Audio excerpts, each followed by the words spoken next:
Ladies and gentlemen, boys and girls, children of all ages, welcome to Weebs of the Ring, episode 56. Is the Stampede time. Tonight we have our rundown as usual. Now every Friday nights we start with the grappling with the week. You let us know what have you guys been watching or consuming outside of our usual of the WWE. Anything that you guys want to highlight as usual. Our headline story is Roman Reigns came out for the last 10 minutes of the show. He came and grabbed the Ula. Instead, he got jumped by Jacob Fatu with a case or a protector on the ankle to sell the job, to sell what's been going on with him and why he hasn't been there. But for our next story is Cody Rhodes for the title of Kevin Owens, and somebody wasn't happy. Somebody was questioning why does he get this opportunity when he's been losing against the Bloodline and why they've been dominant. Yes, you guessed it. It's our Australian boy Grayson Waller, our stupid duo. It is what it is. And our mid-card stories, our next stories are Nia Jax championship celebration. A lot of people are salty about this. Let's talk about it. Let's break it down. Were you happy and excited about it like everyone else? Because everyone was very excited for Michin. And our last couple stories is Naomi versus Blair Davenport, round 2, I believe, or round 3 for this match. It wasn't the only round 3 for this match tonight. It was Andrade versus Carmelo Hayes and Legado del Fatasma video package. How is it going? LA Knight came out. They discussed about it. And our last conversation to end the show is the WWE Tag Titles #1 contender match of DIY versus Street Profits. So you heard our Stampede. You heard our breakdown. Now, let's get ready for the show. As always, you know the time codes will be down below for anybody that's new or a returning watcher, listener. We appreciate for you being here. So without further ado, let's start the show and let's have a good time. And starting the show, we have been, or maybe not, I don't know. Is my mic hot? Is my mic cold? Who knows? Are you hot? Are you cold? It is still the summertime, so hopefully your guys are warm out there. But hello, everybody! Welcome to the Weebs of the Ring podcast. As you guys start filtering in, some of you old faces can help some of the new people that coming in, let them know, hey, this is a cool place, this is an awesome place, but who are you to tell them that, though? Like, that's our job. That's my job. Like, who are we exactly for you new people? Well, with anime in our souls and thoughts of wrestling out of control, we are a trio of weebs who love the entertainment of professional wrestling. So, allow us this evening to be the voices inside of your head as we go through the wrestling events of the evening, give our thoughts and predictions of what's to come, and provide an experience inclusive to all nerds out there. So, as always, grab your steel chair, yell for the table, and get put through an experience like none other. We are, as always, brought to you by AniMa Studio, and this is the Weebs of the Ring podcast. You may have heard my sonic screwdriver go off in the background, so apologies for that if that blared in your ears. But hey, we're here on a Friday night. Everything's good. Everything's classy. Guys, how you doing tonight? It's been a week, hasn't it?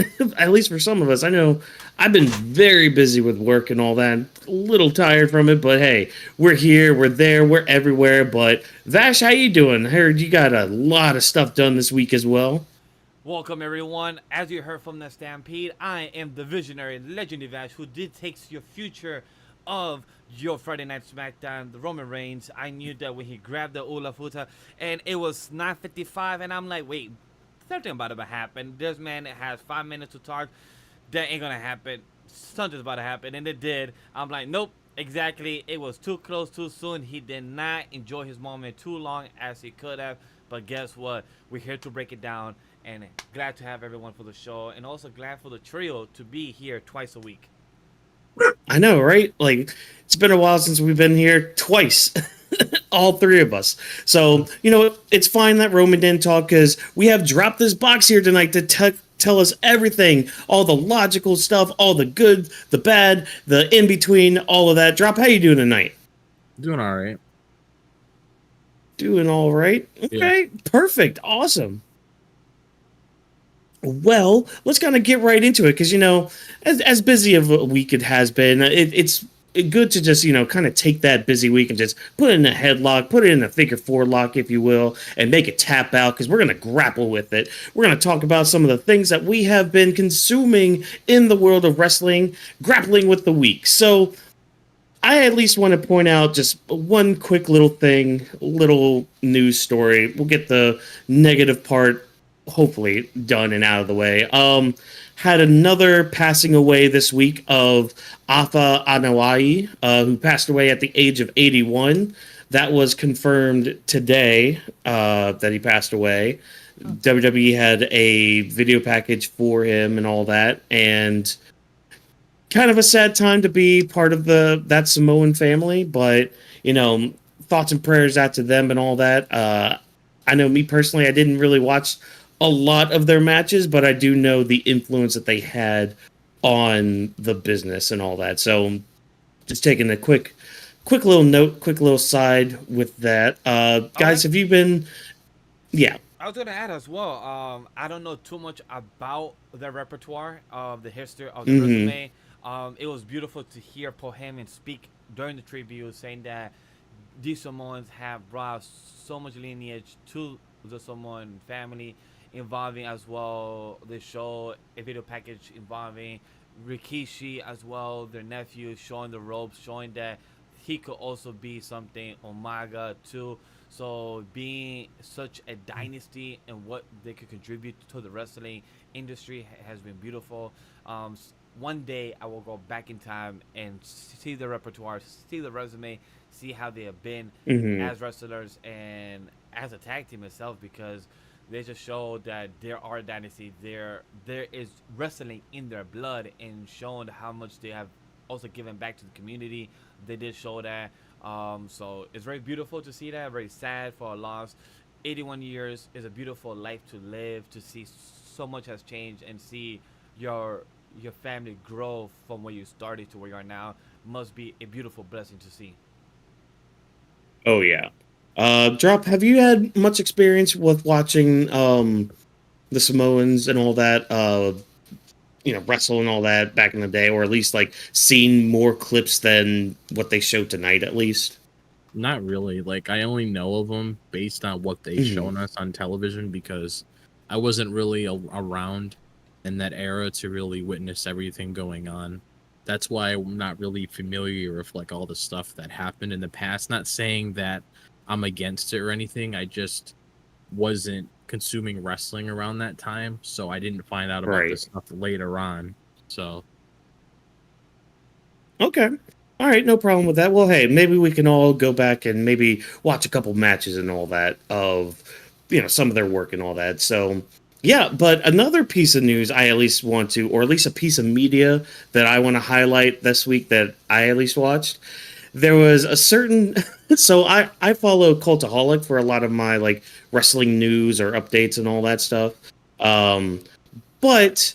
they had an interview this week where Jack the Jobber got to interview MJF, the American champion over in AEW. And when I tell you, this was just like, it was a 45-minute interview, but it felt like 5 minutes, because like it didn't feel like it slowed down at all. It was just like, it was MJF, like he's usually in character when he's doing these interviews and all that.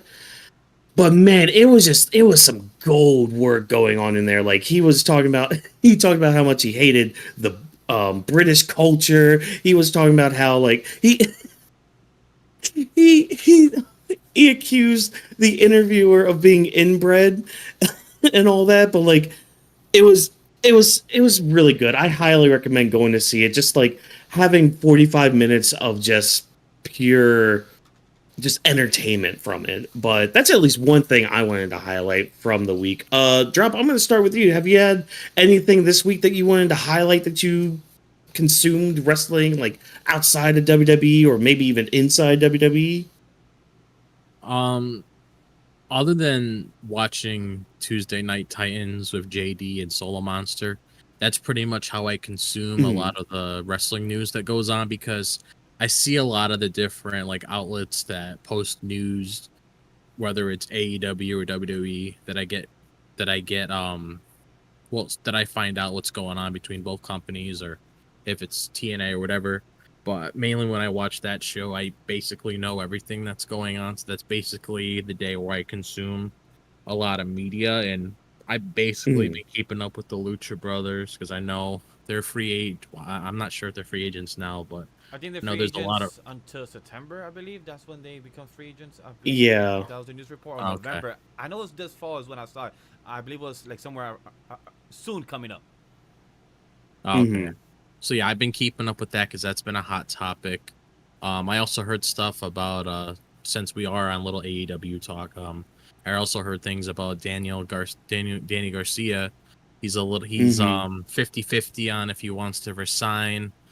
He wants to sign a new contract or he wants to go to WWE. So that's going to be interesting to see where that dives into.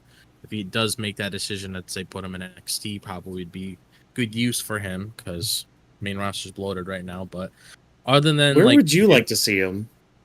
personally NXT, because I feel like it would be a Mm. good way to showcase his character. Because when you bring somebody to NXT, it's the perfect opportunity to allow them to grow. Because at least if you're there, you could try to figure out exactly what kind of character you want to create that you could connect with the Mhm. audience. And Shawn Michaels definitely takes a lot of time building different stars within NXT. So I would Yeah. personally have him over there because if you throw him on the main roster, I mean, where is he really going to fit? You don't want him to be like another face Right. on Smackdown or Raw that's just there for a segment and then that's that. Like he's going to get lost in the shuffle with everything that's going on.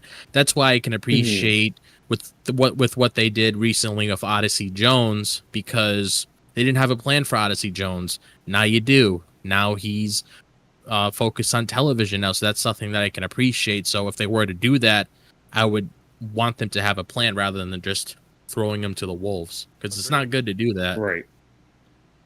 Oh yeah, The I other wholeheartedly agree. AEW news that we could bring up is that they didn't get enough tickets for their All All in. In. So next year they're going to All In for Texas, and a lot of people was very salty about that. And I'm like, yeah, My don't seem to be a lot of business people that are smart in yeah, wrestling because it's like if you cannot fill up half of your arena or stadium and you want to go back there next year yeah. and you can't even fill it up currently, you know that this is not a smart move. Your business, your company is losing its revenue, and as no matter how rich you are or your daddy is, you need to pay your people. And if you're not making any type of income or profit, you're gonna also lose your contracts that you have with live TV.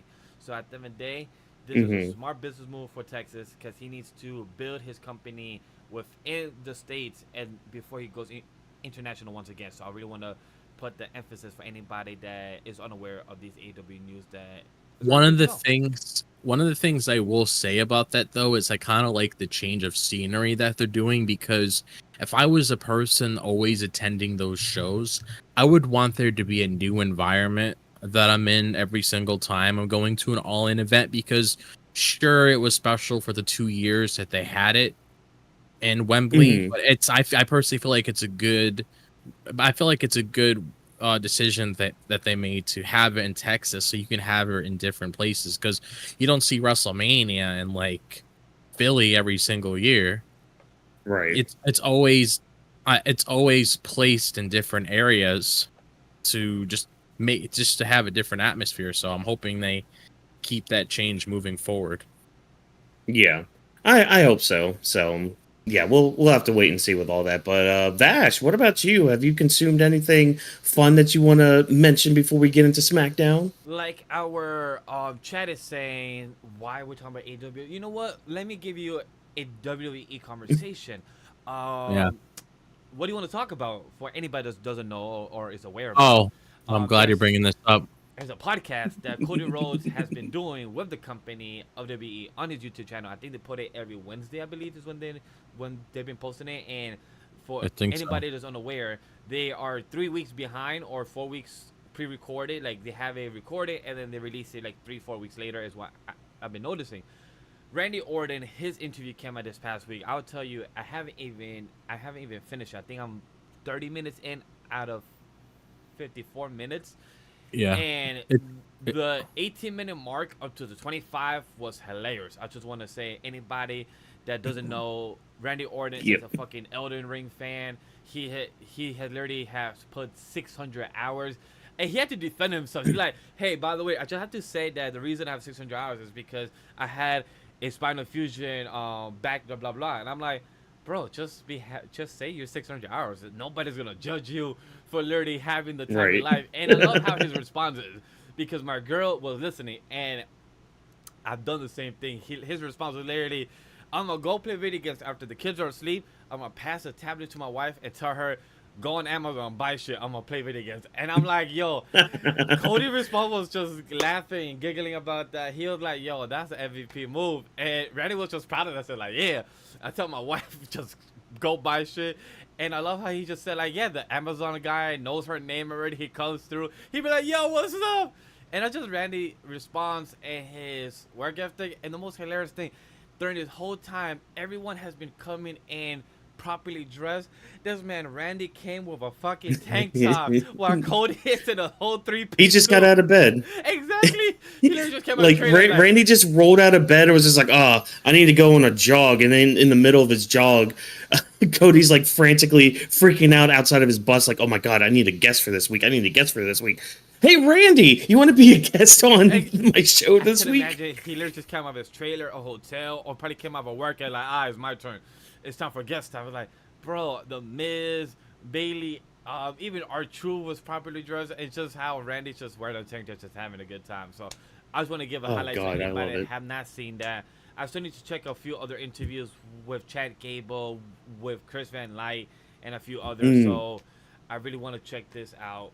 It's really been having a good time with these interviews that I'm trying to catch up and know the behind the scenes of what Chad said, something about Maxine Dupree and everything else is really dope. Mm-hmm. And by the way, I see you, Super Do, out there in the chat. Who's the guy in the blue shirt? That is me. I am your world champion, Hawkins, and I'm glad you like the belt. So thank you for that. But you know what? I think we've grappled with the week enough. I think, we've beaten this dead horse. I think, we've put him through the table. We've done our triple power bomb with it. Let's talk about our headline story of the night. Roman Reigns makes his second consecutive SmackDown appearance by confronting Solo Sikoa. He almost had it won. He almost had his Ulafala back. He almost had that tribal chief back to him. But unfortunately, there is a Jacob Fatu just waiting to beat him up. And it was a great beatdown segment. I love, really quick, I just love how Jacob, he doesn't miss a step, even though he's wearing the boot. Like, the man is running. I'm like, I cool. was He too. came out. I wonder, like, how's he going to do what he does with a boot? And somehow, I felt like he must have practiced with it earlier today, like at 3 o'clock when they came in for shooting, for working, for rehearsal. And just to know that this happened with Jacob, just how smoothly he coordinated himself within the boot, and just seems crazy, like him spitting, him screaming. It seems so organically, like the boot wasn't a problem. He's like, yo, I'm gonna beat this dude up. It's gonna be what it is. Yeah. It's gonna be like, I'm about to make a name for myself. I love it. Oh my gosh. And he made a name for himself just from tonight. Like it's been a while since I've seen Roman beaten down like that. But yeah, I mean, kind of the same thing as last week, to be honest, except, again, Jacob coming in with with the save for Solo. Drop, you weren't here last week for SmackDown talk, so let me hear from you. Have you been enjoying the Roman Reigns return like this? I mean, I know you had mentioned in our private chat, hoping he would speak this time or say some words. But yeah, go ahead, talk to me. How are you feeling about the past 2 weeks of Roman coming back? Oh, I'm happy he's back because his presence definitely was missed, because you can definitely feel the energy in the room when he's not there. So I am happy that he's back on screen, because I feel like it's time for him to come back, and it's time to add more layers to the Bloodline story, which is always something that I look forward to. I mean, that's probably one of the main reasons why I tune into SmackDown every single week, because I'm always very curious to see what the next chapter is going to be with the Bloodline story. So I really do like his return, like that we saw on SummerSlam. I liked what we saw last Friday as well, to finally get him back on SmackDown after so long. And then I also enjoyed what we saw tonight. And to elaborate like a little bit on why I made the comment about why I wanted him to speak, um, to get at like a better understanding of that, I'm completely okay with everything that happened tonight. But we've seen Solo and the rest of them speak a lot of words. I was personally hoping, even if it was like a few sentences, I was personally hoping that Roman said a little something to like basically say things to Solo that he didn't approve of when he was gone, when it comes to this like the new bloodline group that Solo's running. Like I personally wanted to see like his own perspective on it, and that's mainly what I wanted. We didn't have to get that tonight. It's just a personal thing, I should say, that I wanted later down the line. Right. Yeah. Because I was gonna say we see beatdowns all the time, and it makes sense why one was done tonight, because we're not gonna see him until the September 13th when SmackDown's on USA. So that was probably a way to write him off. So it kind of makes sense why they did something like that tonight. But I am hoping at least when he comes back or whatever, we start kicking things into gear, because I expect him and Solo to have their match at Bad Blood, because their feud calls for it. I mean, it's in the pay-per-view's name, just like Randy Orton said on the podcast today. I'm still like Randy Orton even says he still calls them pay-per-views. I still call them pay-per-views because it's just what I grew up. It's just what I grew up with, and it just makes sense because of the name of the pay-per-view why these two would meet with one another. So I'm definitely very excited to see where things go from here. And also one of the things that I've heard a lot of people talk about as well, that even JD and Solo Monster mentioned on their Tuesday Night Titans podcast as well, was about Jacob Fatu, because I'm not sure if you guys heard anything about this online about Jacob Fatu. I'm not sure where this came from. I don't know if it was Meltzer or somebody else, but I heard that they're purposely trying to separate Jacob Fatu and Roman Reigns because they want to treat it as a special attraction, which makes sense, because if you put two names in a hat and you look at Solo and Roman and Jacob Fatu, which one screams a WrestleMania match? Roman and Jacob. I'll give you a hint. It's not Solo and Roman. I'll say that right now. Yeah, like yeah, it's exactly. Not that. So I can understand why they're trying to keep them separate, because even with Jacob Fatu being there, everybody's eyes are on him instead of Solo. Like I think we all personally had that thought in the back of our head that was going to happen regardless, just because of the kind of wrestler Jacob Fatu is, and just based on everything that they know of the character. So I am definitely interested to see what they're going to be doing with those two moving forward, because now Roman has his eyes on Jacob Fatu now because he took him out. And this is also making me very curious to see what's going to happen next week with that tag match, which I'll share a few thoughts on that after you guys say a couple things. Oh yeah. Yeah, because like that's what I liked about tonight with like Jacob like getting physical with Roman, because you're still trying to separate them and all that, but like at least with a beatdown like this, like for one, Jacob kind of blindsided him, so you have that caveat there, that little asterisk there. But like, yeah, again, because like this is something that you could easily build up to, because this is the money match right here. Like, yeah, the story money match is Solo Roman because of the whole like, oh, who's the real tribal chief kind of thing. But it's like that's more of a brawl match. Like there's not really much to that. Again, it's more storyline. whereas with like Jacob and Roman, like that is something that not only could have a really awesome story with it, but in ring action can be really good, especially if like Roman turns it up. Like, oh, if Roman turns it up, like that could be a match of the year contender, like at least on the WWE side of things, you know. Oh yeah. Oh man. But yeah, so I guess mainly for tonight. So I'm gonna pivot over to you, Vash. How'd you feel about this beatdown from tonight? Like again, like last week we had talked a little bit, very briefly about the beatdown because again, it's really just a beatdown. There's not much to really Oh, yeah. say, but like, I will say yeah, this. I mean this week, yeah, Did anybody care or miss our boy Tangaloa? Because he didn't show up there in the back when they made the entrance yeah, with I think. Tamatanga and Solo in the beginning of the Mm. show. I'm like, oh, Tangaloa's not here. Is it eye patch? Does he have like a fractured back, spear? Because he got beat up last week. What happened?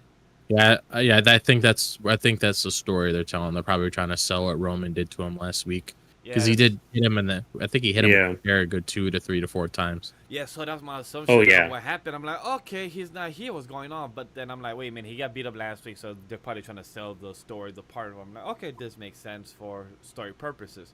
But then when it comes to with what happened after, I like how Solo. It was interesting with his with his dialogue in the backstage when he told Tama, I don't want him to get the Ulafala. If he gets it, Come here. you acknowledge him, and then I will acknowledge him. It's interesting that Solo knows that once Roman gets the Ulafala back, that himself and Tamatanga will be acknowledging Roman out of respect and from his prior experience and from being the prior tribal chief. So it's really curious to see that they had us be told by Solo that if Roman gets this, it is case closed for Solo. That's what it sounded like, and that was pretty interesting yeah. to be told hmm about the audience. Oh yeah.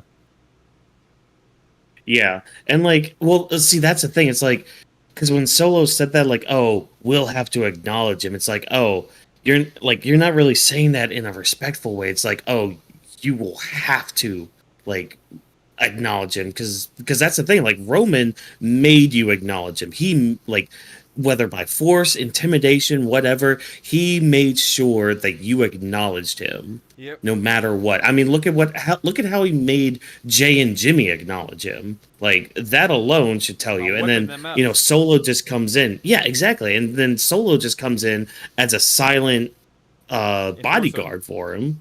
Yeah, exactly. So it's like, okay, now he's able to talk. Now he's able to kind of like speak his piece. It's like, okay, this is kind of how Solo has been feeling. You can kind of like get some layers in there too with like the character work where it's like, okay, Solo was quiet all that time. Was it because of like respect from Roman? Was there maybe a little bit of I don't want to necessarily say fear because that kind of like dumbs down Solo a little bit, especially being that enforcer and all that. But it's like it kind of just it just adds another layer to the words that Solo's saying, and like even how he's acting too, because like even when he was staring down Roman, there was like you could look into his eyes a little bit and kind of see like he's been waiting to do this. He's been wanting to do this, and like finally he can do something. Finally he can like stand up to somebody that was kind of putting him down too. Because like we even building up to like Roman dropping the title to Cody, like there were instances where like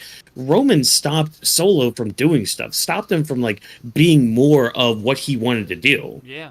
And I'm sure Solo's thinking of that. Like, and Hopefully- again, like that, yeah. Hopefully, to continue off what you're saying, hopefully that gets played forward. Like Triple H, Paul Heyman has said, long-term storytelling, long-term booking. Everything has been referenced back. Everything, even from last year's SmackDown, where at MSG, where Solo held the Ulafala. A year later, he's holding it himself. So just seeing how everything has moved forward. Hopefully, we see that enforcer side of Solo, the current version to the mix-up version that we have had before. So it will be very curious to see how the fusion of both characters come in forward once we see the one-on-one of Roman versus Solo in the next couple months, or more of the interaction building up. But coming down much later, once, like I said earlier in the Stampede, or earlier in the segment, once the 955 hit and he was holding the Ulafala and he finally put it on him, and he was doing a deep sigh. Oh. He didn't have a mic on him, and I was like, he's about to get jumped by somebody. It's either Tangaloa, who didn't show up, or maybe Jacob Fatu, but I saw the rumor this past week that he didn't want to have them mixed up together. So I'm like, I wonder if that is true or not. So then, boom, Jacob Fatu appeared. I'm like, yeah, that was bound to happen. A little 3-minute of a beat up down, 2 chairs and everything being thrown with the ass to the corner. So it was very good beat up, beat down. It was very good in showing that Jacob is his enforcer for Solo. So it was very good. Yeah. And I think, honestly, if I had one, just one teeny tiny nitpick, just one nitpick, I think I would have preferred Roman not put the Ulafala on yet. I think it would have been. Go ahead. No, because that's almost like Rhea winning the title at SummerSlam. It just completes the story right there. You should have something like that happen after he beats Solo. Like, that's pretty much his crowning moment, just like Cody winning the title at WrestleMania. But I'm glad that he kind of wore it and then it got taken off right away, because it felt like a bait and switch. It's like, oh, you got it, you got the belt. Oh, psych. Yeah. That's why, like, at best, it's like or at least at worst, it's a nitpick, you know? Yeah. It's like, you could have done it. Yeah. I'm on the same boat as you, though, with that. Mm-hmm. But, like, other than that, I mean, this segment was just good. It was great. Again, like, I like how Jacob, he's probably one of the best enforcers we've had in a stable like this, you know? And kid's gonna go somewhere. He's gonna go places in the company, you know? But we'll have to wait and see where all that goes and where all that leads. I'm glad you brought up too, Drop, that Roman's not gonna be back until September 13th, because I was wondering when he was gonna be back. Because they only announced him to be at SmackDown these past 2 weeks. Like, no other dates beyond that. Yeah, so it was bound that our boy was about to get beat up and be told, like, all right, go continue a movie or go be with the family, that you have to love somebody else. So it makes sense that this was bound to happen for his story. And Roman, the one, I'll see you in a couple of weeks. Curious to see how they build the story around without Roman now. Curious to see how Solo will have his balls up his throat and literally be saying, like, yeah, I'm the tribal chief. Look what we did. We took down the old one. I'm like, sir, that was not you. That was Jacob, your enforcer. So I'm really curious to see how's that going to continue without Roman the next couple of weeks and without Solo going after Cody. So I'm really curious to see what the next couple of weeks will hold for the bloodline, for the story to feel refreshed and not to feel stagnant. Yeah, see, that's why I wanted to save my thoughts right now. Like I said earlier, to let you guys say a couple things first. I feel like it's a good way for us to discuss, like, what's the next move moving forward, because like Vash said, you got KO and Cody. They have a program going on right now. You're obviously not going to dive into that. And then the only thing Bloodline really has going for them right now is that tag match against the Street Profits next week.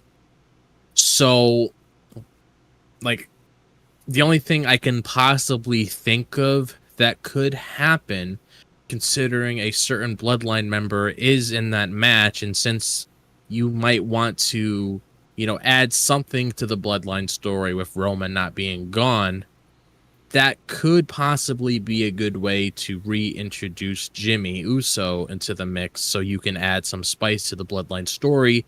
So then at least when Roman comes back, you can start building that relationship again between the both of them. And then from there, you got all that time until Survivor Series, until you get that Bloodline versus Bloodline 2.0 War Games match. So I personally feel like, bring Jimmy back next week, have him attack Tongaloa. Actually, no, not attack Tongaloa, but have him distract Tongaloa, and then they end up losing the tag belts. Because if I'm being 100% honest, they do not need those titles to tell this story. Like, neither of them need gold around their waist to tell a story, because it's just a prop for them at this point. It's just them walking around with their belts. That's all it is.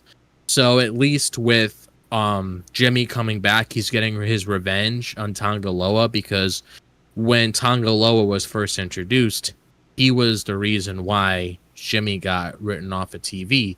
So why not have Jimmy get his revenge by costing them the gold, and then you got something to work with there throughout the rest of August into September, so we can see exactly how things are from there.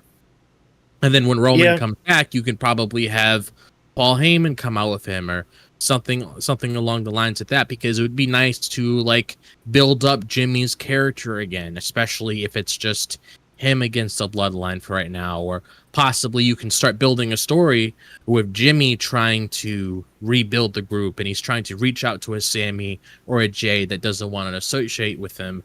So then that adds, some intrigue into the mix, so you can get some good television out of it. Like, I'm very curious to hear your guys' thoughts on what we could possibly do moving forward without Roman on television.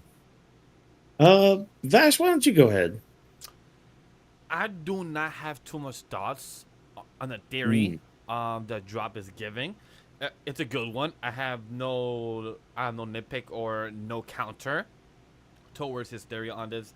I haven't thought too much far-fetched of where we could go, so those are my complete thoughts about it, other than saying I love where Drop is saying for the possible storyline for the Bloodline with Jimmy and Jay and Sammy, everything including down the line. But I will need next week Friday to give me more clues to know where we're going at the moment, so I don't have much thoughts.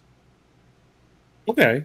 All right, perfect. Yeah, no, I'm on board with that, because I mean, again, I don't want to say end goal, but one of the midpoint goals, I guess, with this whole Bloodline 2.0 kind of story thing is that War Games match, and how do we build up to that? How do we get the gang back together and all that? Because I think I've said it on here. Sorry, I talked about wrestling in a lot of different circles, so I kind of forget when and where I've said certain things and certain theories and all that, or predictions or whatever. Well, so, Whawkins, yeah, I'm sure 80% of the time is usually probably on our own show, our group chat, and then your other group chat. But most likely, it could be said on our show.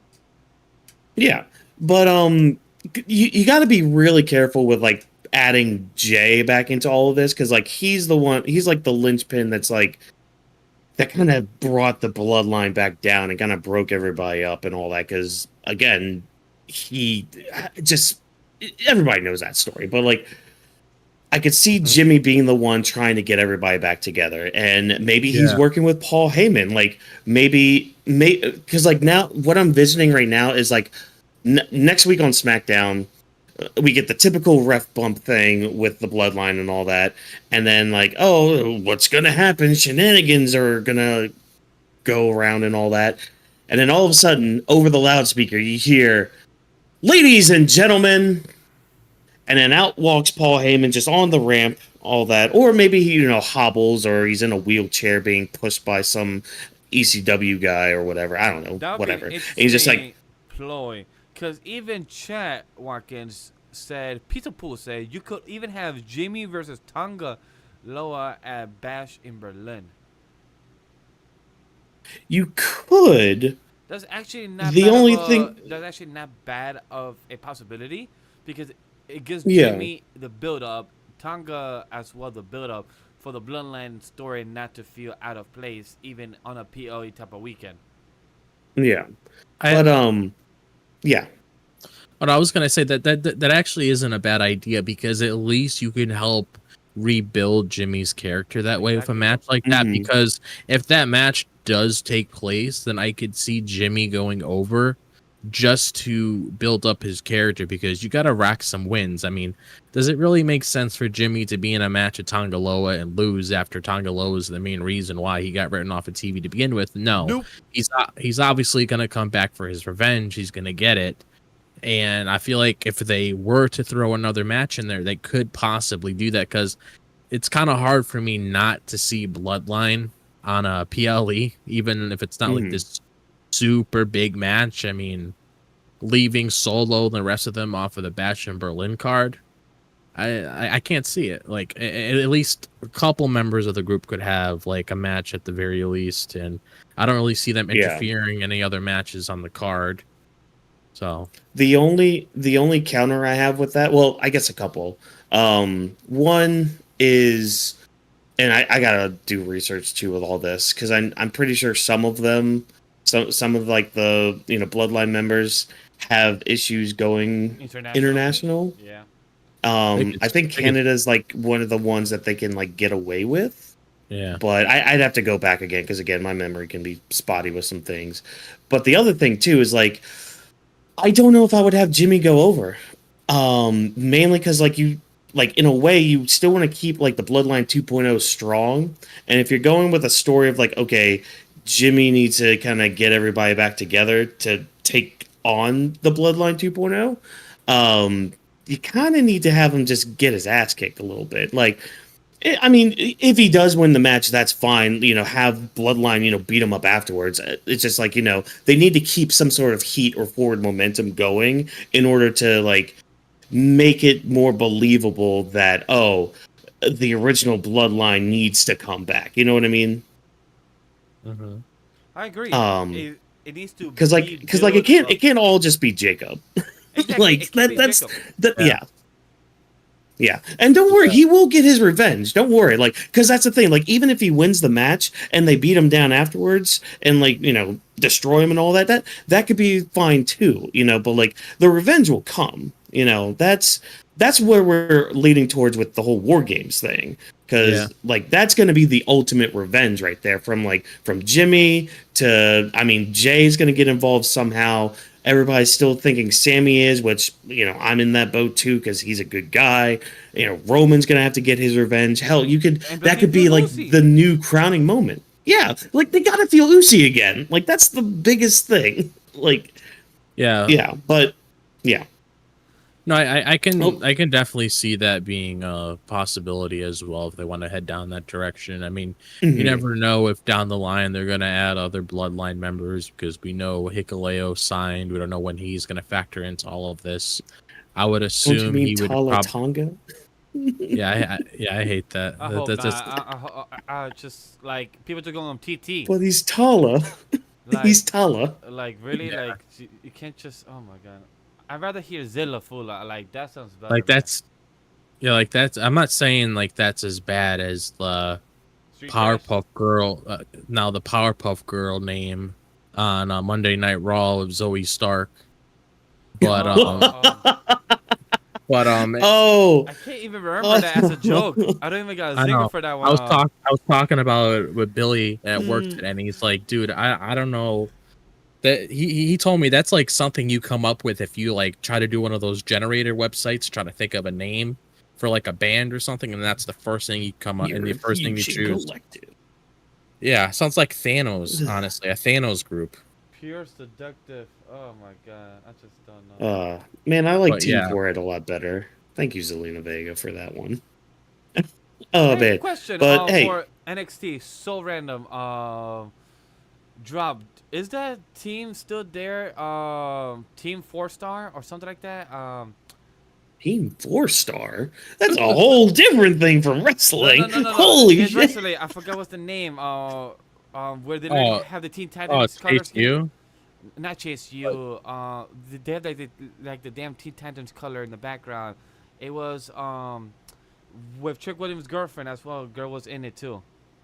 Oh, is that the Metaphor? Metaphor. You see, that's what. Are they still a thing in NXT? Yeah. I forgot. They are. All right, cool. Yeah, yeah, they're still a thing. Yeah. And I just like that name as well. Like the reason I asked for that context is because I like Metaphor. Like such a simple name, great name. But Street Trash, the pure seductive, group. I don't know what the hell. I'm trying. Oh Yeah. yeah, no. Trust But me, you're not the only person we're- who didn't like that. I've seen a lot of people's nobody comments did. on No, that chat. faction group. Anybody, please send me if you actually know somebody that actually likes it. Please send me a voice note, send me a video, IG DM, go to Twitter, follow me. Please send me anybody that actually likes that name from Raw, from the Sonya Deville, Zoe Stark, and Shayna Blazer. If you actually like that name, please let me know because I would love to actually understand your perspective and actually have an understanding. Yeah. Oh my gosh. But hey, you know what? At least not everybody can have such a cool team name like A Town Down Under. Because like that just flows off the tongue so well. Because half of them had to face off against the Kevin Owens. That's right. We're moving on to our WWE title story, our main event picture and all that stuff. We have Cody Rhodes facing Kevin Owens at Bash in Berlin. So we gotta build to that a little bit. And Kevin Owens, he's gotta get into championship material. He's gotta get into that fighting spirit again. And who better to face off and take off some pent up aggression than Grayson Waller. And I love this backstage segment we get where Grayson Waller is just like warming up and talking shit on Kevin Owens, the Theory, and Kevin just shows up. He's just like, yeah, you know what? I am crap. I have been losing a lot. You know what? This will be an easy dub. I'm sorry, I'm a little old, so that got a pop out of me when he was just like, I don't understand the lingo of you kids. I'm like, oh, you get me, because I just got used to betting all that months ago. I'm just like, all right, cool, bet, awesome. And now it's already changing to stuff, and I'm like, I gotta keep up. No, but the backstage segment was awesome. Match was pretty fun as well, but god, it just the backstage segment got me laughing. I didn't expect that and understand where Whawkins is coming from. Me and Whawkins are not that much age apart, but from my cousin Sarah, a big shout out to my cousin. She's 21, I think, literally a couple of days ago. So we're like a good 6-8 years apart. So for her to do what she needed to do and to know that her slang compared to my slang is a bit out of date. I feel old compared to her slang and my slang, and I'm like, hold up, bitch. I'm not even that much older than you. How the hell do I feel old, out of date compared to the slang? So for KU to acknowledge that, and his line that I love that he said, yeah, my win-loss is horrible. I even lost to you, right? So I don't know how I got this shit. Like, you guys hurt me. I told Nick Aldis I didn't deserve this, but you know what? You guys want to fight? And he just slapped both of them. He like, and just walk away. I love how Grayson was like, bitch, why you slapping us? And Grayson was in the middle of just stretching, just warming up, and he just got hit by KO just walking out. It reminded me of the time when KO did the punch, both of them at the same time. Oh yeah. Oh my god. I love that moment. It's just like, oh, what is he gonna punch us both at the same time? We oh both my gotta gosh. stand here, and he just has to angle it right here, and then boom, it happened. I'm like, yes, it up beautifully. I love how Grayson also noticed that with Theory, he's like, man, why you gotta send me a match with KO and everything? And they're like, yeah, man, trust me, it's very good at getting all this. I love how they're switching the roles. How for a couple weeks, Grayson was putting Theory through all the trouble and through all the work, and now it got flipped where Theory's putting Grayson through all the work and trouble. It's like, nah, bitch, it's your turn. I've been getting beat up because of your fault. Now it's your turn to get the taste of your own medicine. Also, Super Do, Grayson Waller wishes he could be Kangaroo Jack. Oh, hell yeah. I love Kangaroo Jack. Wishes. Which, by the way, those kangaroos are always ready to fight. So it's like their hands are always I saw boxing. a clip the other day. I saw a clip the other day. Yeah, the dude actually he beat the shit out of it. Yeah. He actually beat the shit out of a kangaroo. I'm like, oh, go, dude. Oh my god, it was so good. I've seen videos of a buff one.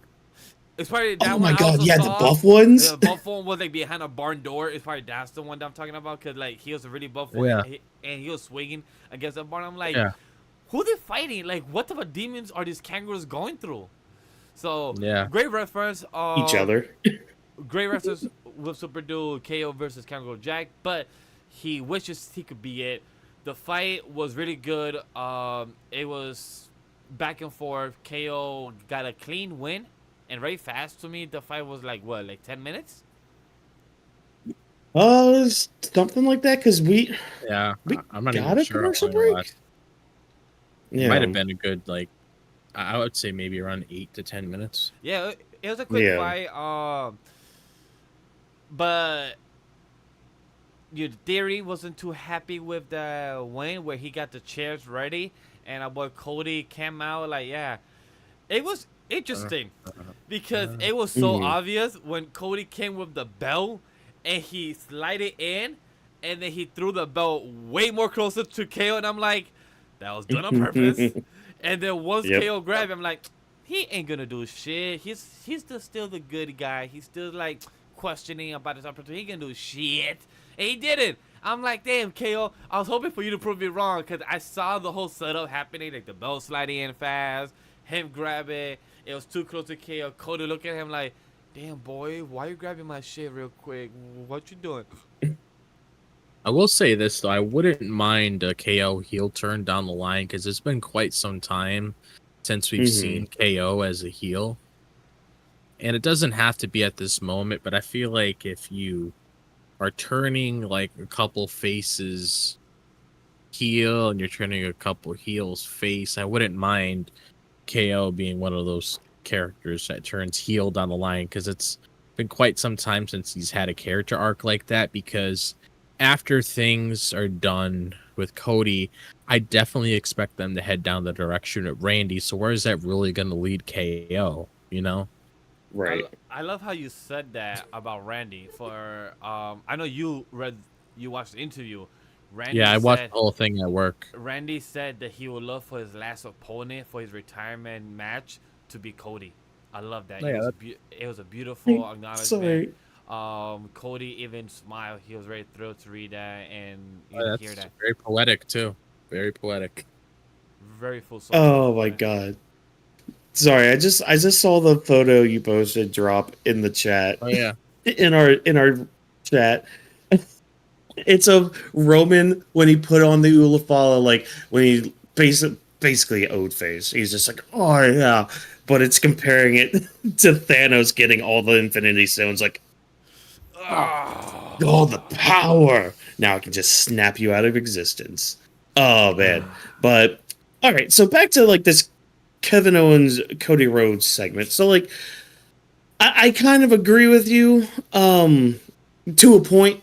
Drop with like, you know, KO possibly turning heel down the road. I think next and year. You know, yeah, I would say down the road, like down the line, doesn't have to be now. Yeah, honestly, I'd say maybe a couple months because, you know, a really good feud for a heel Kevin Owens. Hear me out on this one. John Cena. LA Knight. What, KO and LA Knight? Mm-hmm. Oh, that'd be nice. Yeah, see, that's the thing as well, because LA Knight doesn't really have any credible heels to really like have feuds with too, and that's another thing you got to factor in as well. Because I mean, I don't mean to sound like a dick when I say this, but that match next week we know is a nothing match. Yeah. I mean, it's gonna be good. Like the action's gonna be good. It's gonna be good. Beyond that, I'm talking about like as an overall competitive. I mean, when you compare KO and Santos Escobar, just based on the amount of love that's put between both of those characters, for the most part, a lot of people would probably choose KO. So I wouldn't mind him being a challenger down the road for that belt, because I don't ever recall them ever having an interaction with each other, and that would make some pretty good television. Mm-hmm. They might have like during like some like world title talks and shenanigans going on and all that, but like, well, yeah, they kind of interacted, didn't they? Because that was part of that Fatal 4-Way earlier this year, right? Yeah, I think KO in LA. That's right. For US title, yeah. Yeah. Oh, yeah, it is right. But I mean, like this would be like a heel KO, so like that prize fighter kind of person, because like we started seeing a little bit of this, and like I'm starting to kind of like try to pay attention now more to like people's facial reactions and their eyes and all that, like with these wrestlers and all that. Because like tonight, I noticed it a lot more. Like with Solo, I mentioned earlier, but like with Kevin Owens too, like you kind of got that feeling because like when he gave Waller that first stunner and he didn't cover him and all that, okay, he's going to do something more now. And then he did the pop-up powerbomb, pinned him and all that stuff and got back up. And it's like, oh yeah, it looked amazing. It looked really good. It was love to see that. But it's like just his face, like he was starting to kind of like tap into that old Kevin Owens again, like that old, again, that prize fighter, that man that is going to do whatever it takes to win, to beat your ass, to possibly get this WWE title. And like the way he had that title and he held it, and then he gave it to Cody, and like, yeah, he was, he was nice about it and all that, but like you could kind of tell on Cody too, like part of him was a little worried because that's the thing. It's like, I mean, we know he's not going to drop it to Kevin Owens. I mean, I love Kevin Owens and all that, but like, when you think about the grander scheme of things, Cody's not dropping it to Kevin Owens. But like in kayfabe and storyline, it's like Cody is kind of realizing, oh shoot, I might have just awoken the beast, like a sleeping beast that's been kind of dormant for a while, having to deal with the bloodline and constantly like, getting down from the bloodline and all that. So it's like I'm expecting something great at Bash in Berlin from these two. Oh yeah, it's gonna be an interesting event. I'm glad they're building up, and I just want to say fuck all the people online that continue to say Cody is not good champion, give it back to Roman. I just want to continuously shout out those people online and tell them to go fuck themselves respectfully, and tell you guys to read online and understand that this is a story purpose.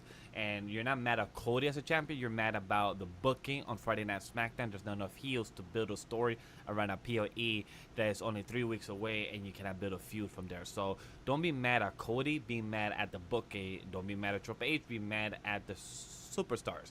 Like one of them became a free agent. I have thoughts about that, but he is involved in our last segment in our mid-card story. So if you want to hear my thoughts of our boy Bobby, you can hear about that in the last segment. Interesting. I can't wait for that little. See, ladies and gentlemen, boys and girls, and ignorant children of the aisles, that's what we like to call foreshadowing for later. Oh man, but I mean, overall, I like this segment. I like this, build that we're getting towards Cody and Kevin Owens. Again, like it's mainly a build for a really good match that we're gonna get, and it could be leading down to, yeah, exactly, because like, that's Cody, one thing I did want to point out. One thing I did want to point out real quick is I did notice a lot of people saying that this match doesn't make sense, and my question, that's why I wanted to jump in. That's when I say, why doesn't it make sense? Because KO has been having Cody's back for months on end, always helping him through a lot of shit. So obviously, as a friend, he's rewarding him a championship match. It's not like something that came out of the blue. That's why I didn't really understand the criticism when we had this match become official last week. I never really understood why people had issues with it, because it makes a lot of sense why it's happening. And it just blows my mind that people don't read between the lines when they watch television. Well, it's like kind of favors are, like, for example, such a simple concept. I'm gonna tell you, audience, that if you go to a friend's car or go on a road trip to your friend's car, the least you should do is put up some type of toll money or gas money. It's the least thing that you're contributing to what it is, or buy food for the dinner for the group or for your friend that you guys are gonna do the road trip. That's the least that you are compensating. So our boy Kevin Owens has been getting knocked out from the bloodline, getting the backup for Cody for the past 6 to 8 months to make sure he gets the title, and the bloodline 2.0 to make sure that Cody is still good for the title, and KO's your friend for that. The least you should do, like, yo, you've been getting my back for the past couple months. You haven't had an opportunity for that for a while, since a couple, maybe 2-3 years ago. Let me give you one once more, and that's what it worked. It deserved. It's rightfully so. That if you have your friend as a backup, the right thing in your position is offer him a seat at the table. Like, hey, you wanna get the gold? Alright, you and me Yeah. 1-on-1. I would love to fight you, bro. That's it. It's simple. Yeah. And the only thing I'll say about it, and then we can move on from it all, Yeah. is like people want a fighting champion.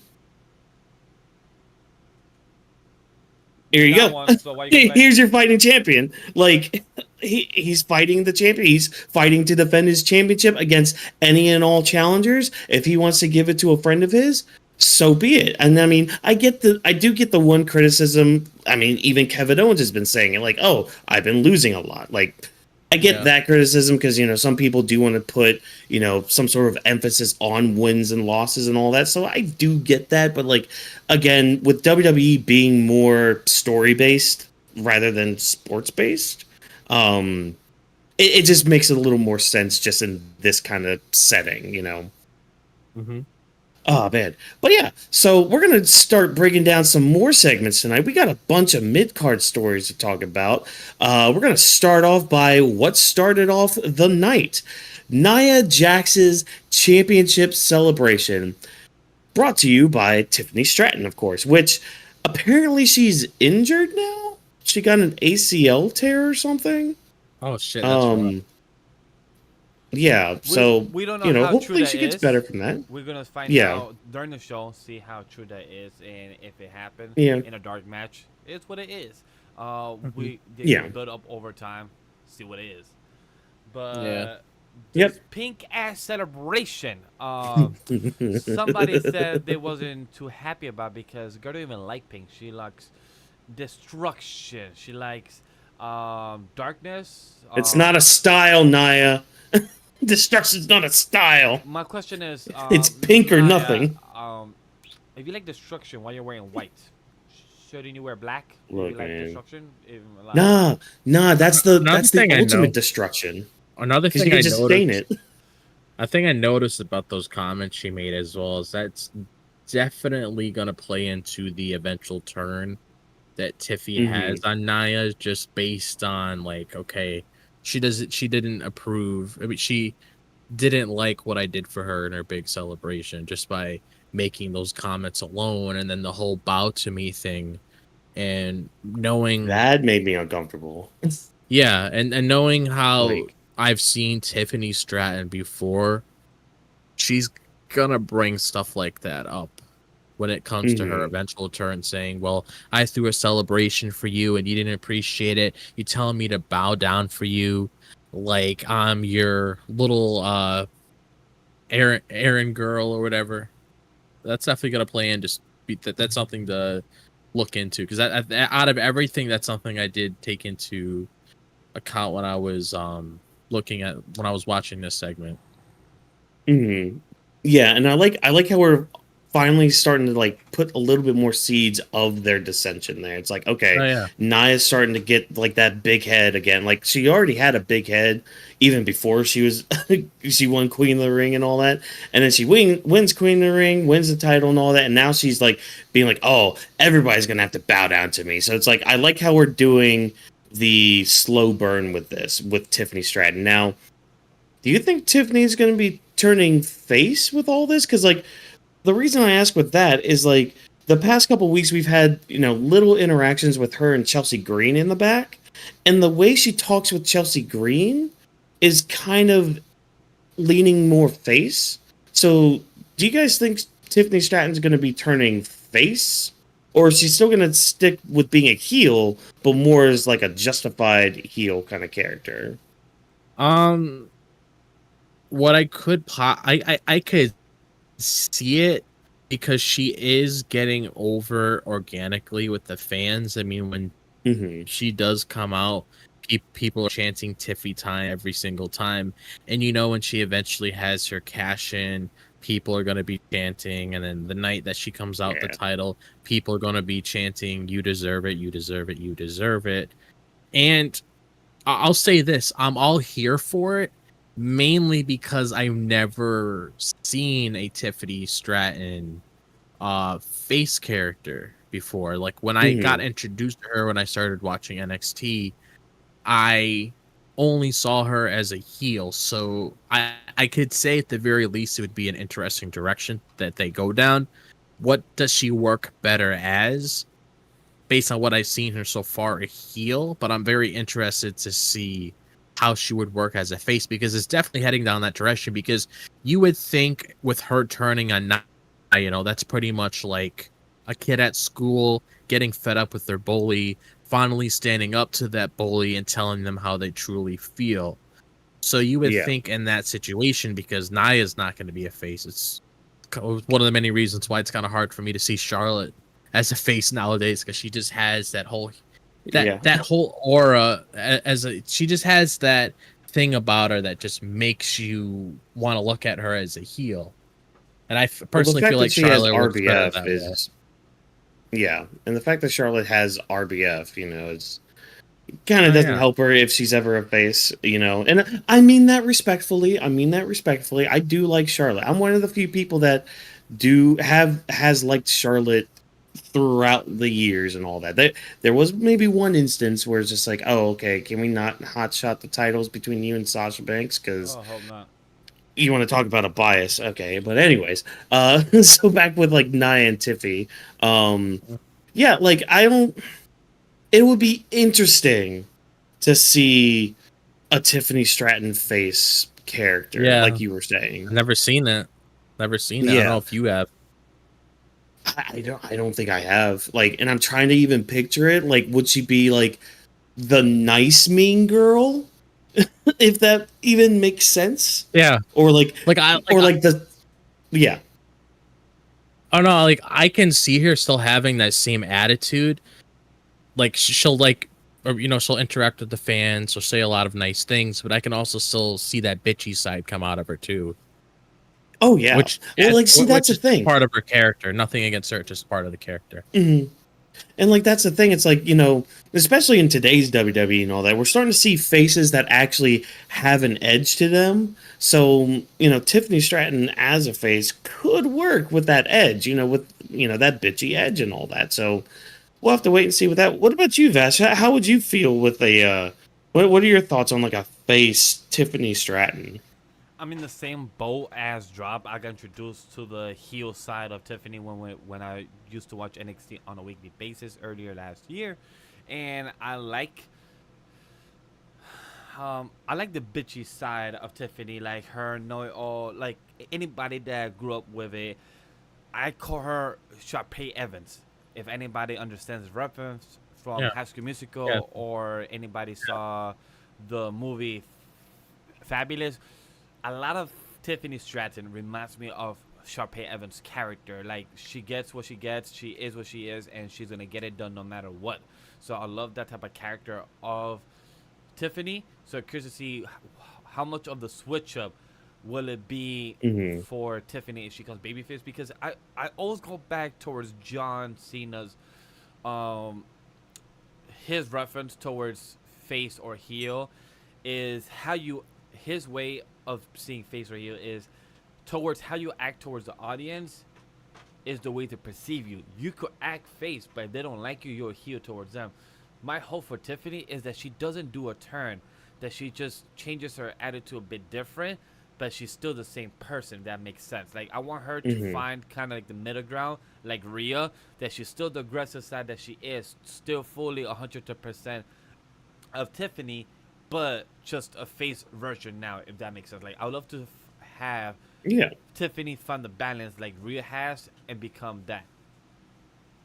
Well, it's kind of like what we got with LA Knight, because, I mean, he got over just organically with the crowd, and to the point where WWE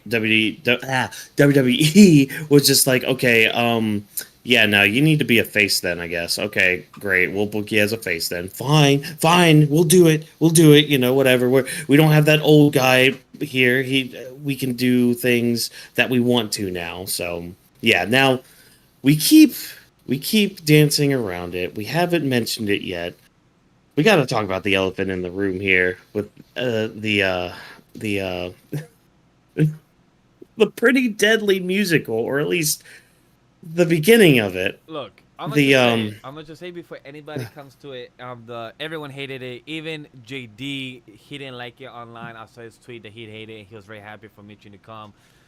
As somebody who don't like cringe, I don't fuck with cringe. Cringe to me is ass, and I hate it. But depending on how cringe is executed, it could be delivered very well and how it's consumed.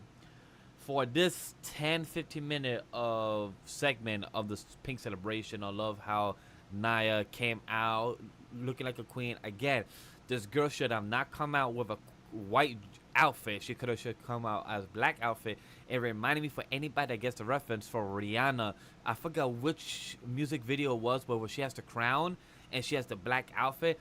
Naya should have come out like that. She would have looked so much better in the fit and look as dominant as she did. But maybe the white went better with the flow of the pink and everything.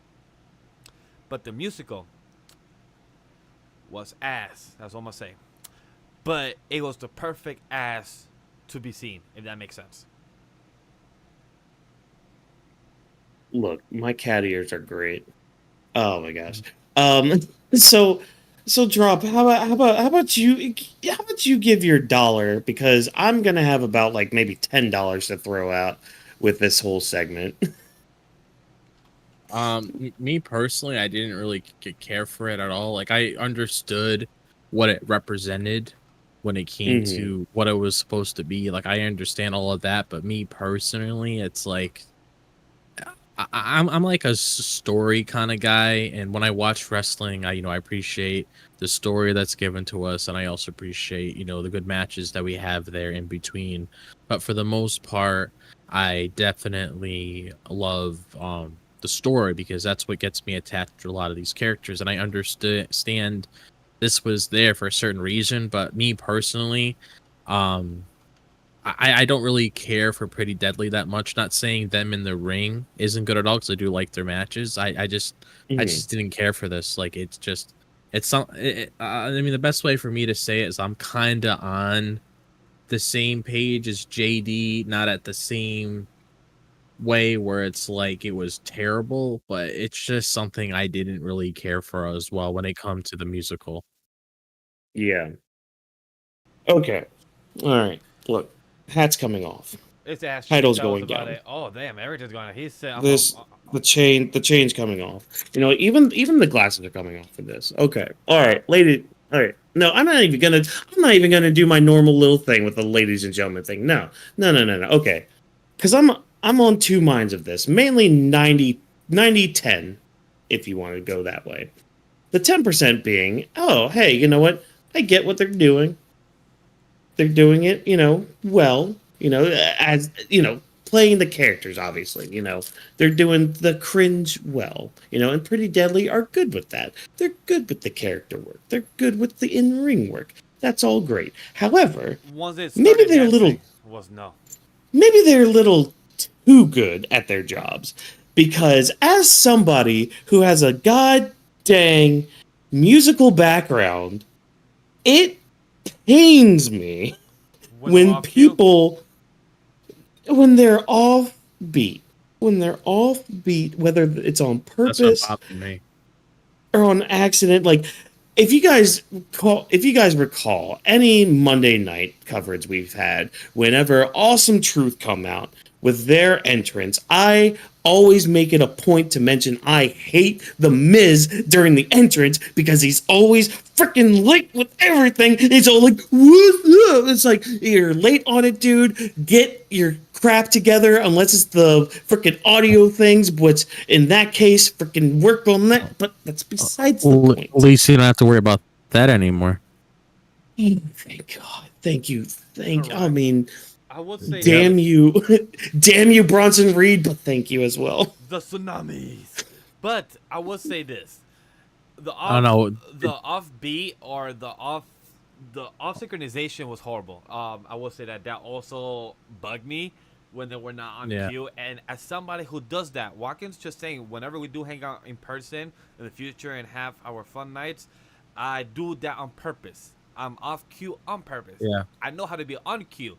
I'm not always perfect at it, but I acknowledge it. But when you're doing it on live TV, and when you're doing it as a bit, it doesn't land well, and that's not good. When No. the point of this segment is to have laughs or comedy and have a little chaos around bushes, and it doesn't work when you have two of your stars that are supposed to give us a musical that they've been trying to promote since I think beginning of July or That's the June? thing. That's the freaking thing. Oh my god, you're that's gonna like butcher the it? that's like the crux of it. That's like the crux of it, dude. It's like they've been building. I know they're still working on it.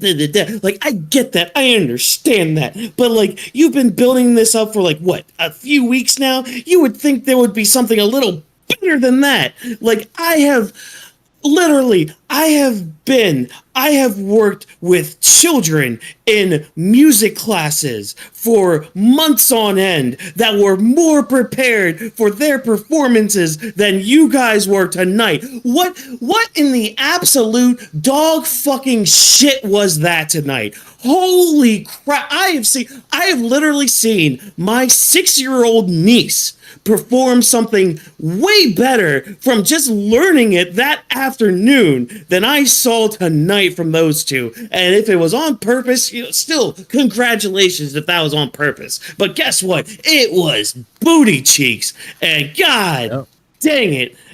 But it's like I love it and hate it at the same time, but because it's like the musical mind in me is just like it bothers me so much because like they also had like cheap like stock music playing over the speakers too, and it's just like, this is god awful. What are you guys doing? Just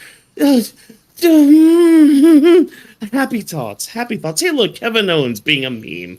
Great, I'm putting my necklace back on. When I was watching the scene, I thought about Whawkins. I was like, I don't have a musical background. I don't have a musical knowledge. I love music. I listen to music on repeat sometimes, some songs, not many, because I have a good photographic memory. So I don't like to listen to things repeatedly.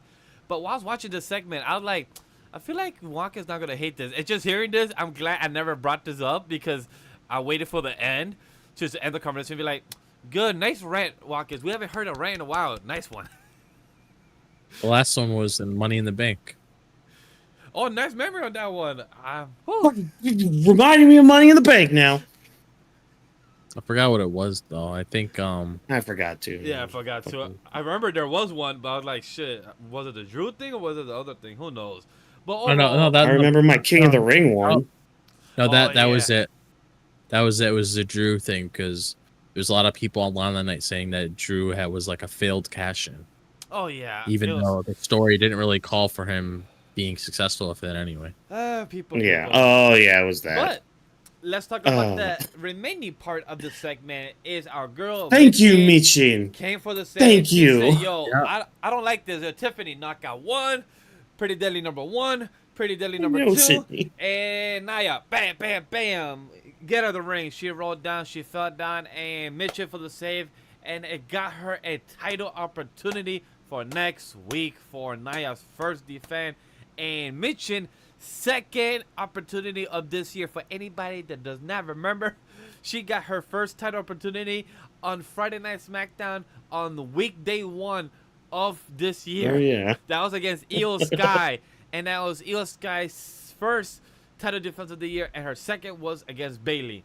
So anybody need a refresher? I just gave you one.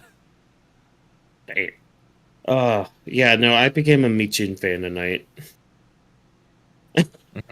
Hey, I became a Mitchell fan since. Wait a minute. Hold the phone. No, I'm okay. Hold on. You guys keep talking about Mitchin. I need to check this. Hold on. I need to check what this person just put in here. Hold the front door. Drop having any thoughts about Mitchin doing the save for this segment, and everyone's happy about. Even your boy JD was thrilled that Mitchin gave this save for the segment. It was hilarious. Oh yeah, she definitely saved it. I mean, I didn't want to watch any of that as much as I had to. I wonder how everyone in the crowd was just watching this be set up, like from 7:30 most likely. Everyone was watching this set up and be like, this shit looks mad pink. Like, nah, it's just too much. But, Mitchin did her job. She came in ready with a baton, what is not baton? What was that? A bamboo stick? Yeah, bamboo stick. She came in and just started knocking heads. She said, nah, 1, 2, 3, 4 combo, bam. So I love it. Drop. Walk All right, I gave up on looking. Have any last thoughts? I Towards the gave segment? up If on not, we move on to our big three. No, that's all I have to say. And I found it online. I looked it up. Oh, you too. did? All right, good. And All right, good, perfect. I will look at that here in a minute. The last thing I just want to say is I love Chelsea Green. She is a national treasure. Oh yeah. Mimi, can I call you Mimi? No. Okay, well Mimi. Like It was sweet to hear that name because quit Baxter for anybody for the next 10 seconds. I used to own a cat, my first cat as of now, my only cat I've owned, and I gave it the name Mimi. So it's pretty cute to actually hear that on live TV. So it's pretty cool. Cute. And then Naya just got mad and just threw our girl Mitchin across door 1 and wall 2, and they gotta say, go to my room, go to my office. Nah. I don't got time for this shit. Go to my office where Chelsea Green and Piper Niven is there too. We all gonna have a conversation right now. All right. We're gonna have a powwow right now. Right? It's just so random. Like, can you just start to go to like a different room? Like, you turn her to go there? Sure. Yeah. Makes sense. Can she just wait her turn? Yeah, okay. Oh my gosh. But speaking of waiting their turn, we got to wait more turns for Naomi and Blair Davenport to finally have a fight again. I'm not going to lie. This was kind of the match I didn't really pay too much attention to. I feel like Naomi has become the gatekeeper for the women's division, if that makes sense. Where like she's the person that a lot of the new or like the NXT call-ups face in order to, either look good or, they might get a quick win on her or, she'll start a program with them or whatever. But like, I feel like she's now become the person, I guess now since Natalya hasn't been around for who knows how long. I'm glad she's become the person on SmackDown. I Yeah. think I noticed that like last week or in this past couple of weeks. I'm like, Natalya hasn't been on in a while. I wonder what she had. Probably taking vacation or probably spending family time. But I'm like, I wonder what she's been at. Well, if you go on Twitter and Instagram, you'll know what she's been up to. That is true. It involves a snake. I don't think I follow her on IG, so probably that's why I haven't seen up to what she's been up to. But Yeah. I want to put this emphasis on for anybody. Wade Barrett, the mother of God, stop calling the big three. It sounds weird for anybody that is in the anime or manga community. Hearing them be called the big three is weird. Not saying that nothing. Black excellence. I support this as in any other way because even Carmelo Hayes quote retweeted saying the big four. I even laugh more. Oh yeah, Carmelo, what he the puts himself fuck in are there. you doing? The big four? No.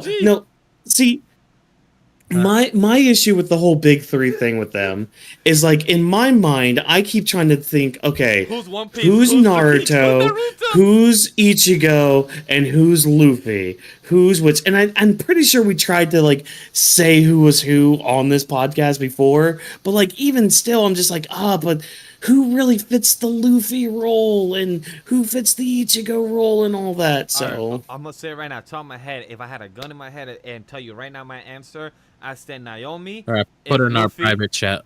Naomi is Luffy. I'll give perfect. Thank you. Jade to Ichigo, and I'll give Bianca Naruto. Okay. All right. I can see that. Anybody wants to change it up? Oh, man. Give your answer too. You're welcome, Chad, our team. Yeah.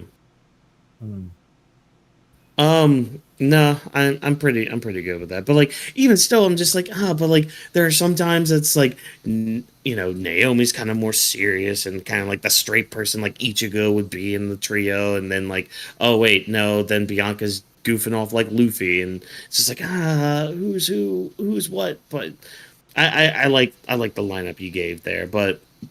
Yeah, I mean, what I saw of the match was pretty good. I kind of felt bad because as soon as they were like, yeah, we're in Naomi's hometown, I'm like, oh, so she's losing then. Okay, yeah, great. well, to her, I'm Perfect. like, if we're going to give Isla Dawn and Abba Fire some type of pop with the extension with Blair Davenport, they have to win. Blair Davenport, that is an extension to Alba Fire and Azula Dawn, to the Witches. I forgot what's their actual name, their team name.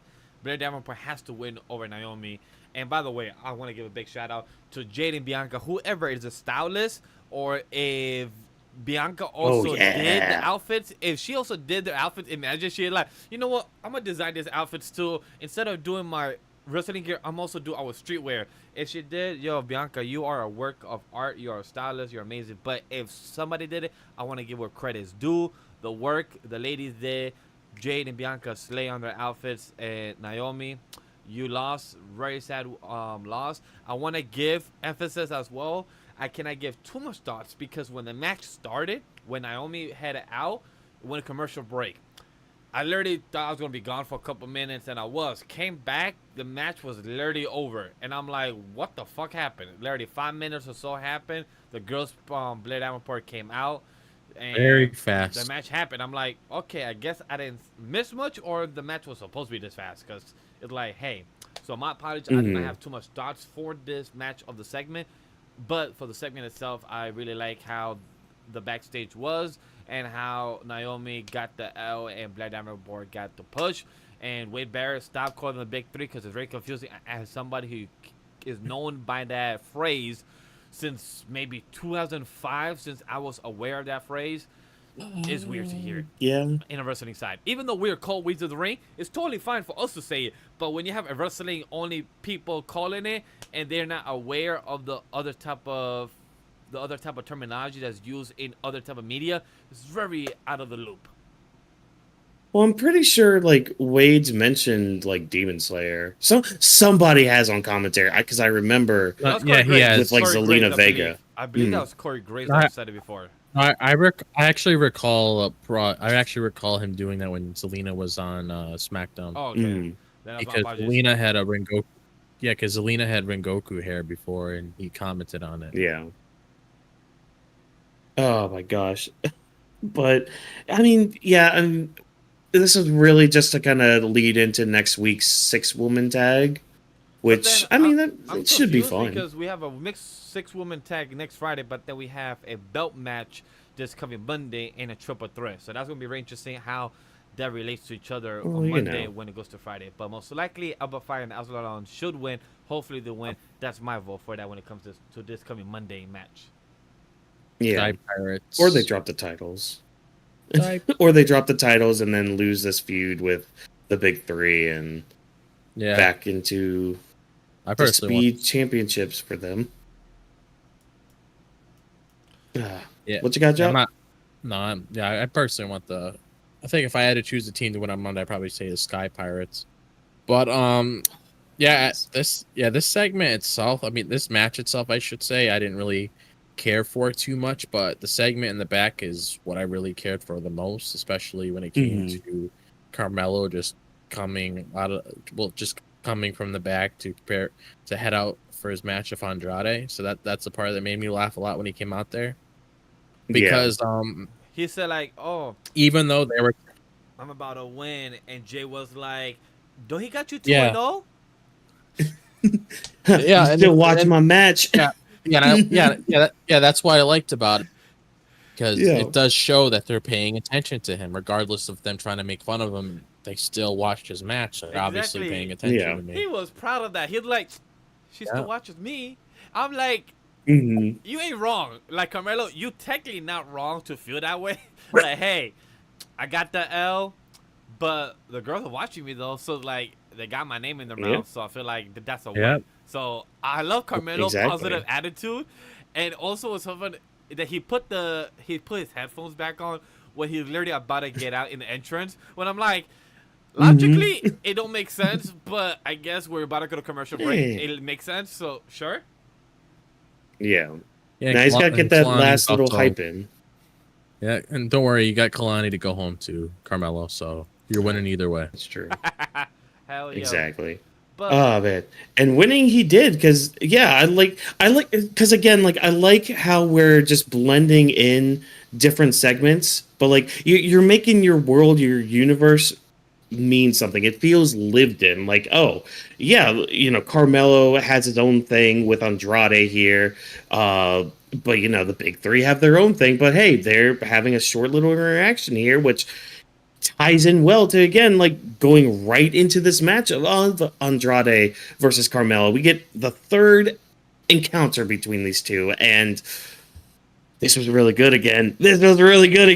Like, oh, this had me mesmerized for most of the match. Like, beautiful Spanish fly from Andrade. Like, I think the biggest thing from this match, the biggest like story from it, is just Carmelo trying to just like counter everything that Andrade throws at him. I felt like Andrade was trying to be 3 steps forward or 2 steps forward, and Carmelo was 3 steps or 4 steps forward up front of him. Like, oh, you're gonna jump? I got you. I'm gonna cross your legs. You fall down. I'm gonna do a little uppercut. I love how everything had a maneuver for Carmelo. He's like, I got 2 L's on my plate. Time to get my W. And he got the W, but he wasn't satisfied. And I love that. He's like, yo, this ain't enough. I got 2 L's from you. I need to get my stake back from you. And I love how he just kept going at it. The referees came in at the end, but I love that. The match was kind of quick for me, but they did cook 2 long ones before. So for Carmelo to get a quick one makes sense, because a lot of people don't understand Carmelo's style. He's a quick wrestler. He's up. He knows how to be ring awareness, so all those things really matter. And Carmelo was refusing to let Andrade, even after commercial break, he didn't let him, I believe the word's capitalize. Yes. So like that was very intriguing to see of how Carmelo was very on the foot, full engine, and like, nah, I'm not gonna let you breathe this time. So very smart move on Carmelo. I was very happy about that. This was my second match of the night. Could have been first, but for the end of our conversation, that was the match of the night for me. But for this one, close second. Oh yeah, definitely 100%. I'm liking how they're doing a best of series matches with these guys. So I'm definitely expecting us to get a Carmelo versus Andrade 4, probably a Carmelo versus Andrade 5, 6, 7. You could possibly even see a match between them at Bad Blood, honestly. Oh, that would be nice. Add a stipulation, see, okay, that's what I was gonna get at, because I'm not gonna lie. Which one would you guys do? I would choose either a last man standing, or I would do a Someone actually came up with a crazy idea. They said Iron Man match. Yes, I was just gonna say Iron Man match. Oh my god, yes! I am so happy they did. Give me an hour-long Iron Man match with these two. Make it on SmackDown too, because like God, that would be so good. Oh, just an hour of them going at it. Can you remind the audience what is an Iron Man match if you haven't top of your head? So if you guys are familiar of WrestleMania 12 when Shawn Michaels and Bret Hart went up against each other for the WWF title. I think that's what it was called around that time, right? Yeah. It's pretty much a match. We have an hour time limit, and whoever scores the pinfall within that match wins. And obviously you could do it beforehand. And when it came to that match itself, they had to go, I think they ended up having to go to was like a sudden they ended death. Up drawing. Yeah. I believe they extended it. I believe they couldn't finish because they wanted to find a concrete winner. Yeah, it was a good match. Because like it went 0 to it went 0-0 the whole hour, and it got to the end of the hour, and it's like, oh well, what do we do now? Sudden death, and then it was. Yeah, I think Sean won that one. Yeah, he did. I think that was like boyhood dream comes true and all that. But the Iron Man match is beautiful. I don't mind that. So, Whawkins, 2K got rid of is that your answer, or what do you want to switch it since it got said? No, give me the Iron Man match, and like not. It has to be an hour, because like WWE, like in their past few Iron Man matches, establish those guys. Yeah, like you want to establish them. You want to like kind of highlight the matches that they've already had, but like even just like the way they've been building this feud, and especially tonight, like after tonight's win and how it ended, that the first thought was an Iron Man match, because it's like, okay, Carmelo got you like that, like really quick, just from a roll up like that, like it's a series of roll ups too that they were doing all match. So it's like you could that's part of like that could be part of the Iron Man match, but like there's so many avenues you can go in an Iron Man match too, because like it's not just pinfall. There's also submission. There's also like I've seen some Iron Man matches where it's like the heel will get a DQ. And so, like, the face, will get the point for that because, oh, well, they got disqualified. But it's like, okay, great, that's fine. But I did enough damage, and now I can get an easy pinfall now or submission or whatever. So, like, not saying I don't think they would do that with these two, but like, but what I was getting at is like the past few like Iron Man matches that WWE have had, they've only been like half an hour. Yeah, I don't even either. But it's like the past few that I can remember them having, like the one that comes to mind, they had one. It was a tag team one with like the bar, and I think it was like it might have been. I know Matt Hardy was involved, but this was like years ago. But that was only like half an hour. Or maybe no, it was Dean Ambrose and Seth Rollins, I think, for the tag titles. But that was like only half an hour. Just like, okay, that's just a standard match then. Like, okay, cool, neat. But like, nah, give these two men an hour. I can almost guarantee these two can go an hour and it would not be boring. Like, God, like I'm just thinking, see, the last Iron Man match, just in general, I can remember, it was MJF versus Daniel Bryan last year. Yeah. Which that was awesome. And that also had some fun storytelling things too in it, like MJF at the end needing an oxygen tank, which he needed again this year after having an hour-long match with Will Ospreay, but that's AEW shit. WWE. But it's like when I think of like, and the reason I said SmackDown though is because one of, and this can be argued, disputed, whatever, but one of the best SmackDown matches was back in 2003. There was an hour-long Iron Man match between Brock Lesnar and Kurt Angle, and it slapped hard. Oh, it was so good. It was so good. But yeah, I'm so glad you mentioned Iron Man match drop. I was so happy for that. Who said that? I want to congratulate them for having the same mindset. Oh man. Wow. But anything else that we need to say about this match? Because I mean, again, it was really good. No. Oh, there's a no. Other than wanting to see more of it, I don't have any more thoughts. All right, I do expect to see more match. I don't got much thoughts other than like great match. Carmelo Cook, he is feeling himself for the big four.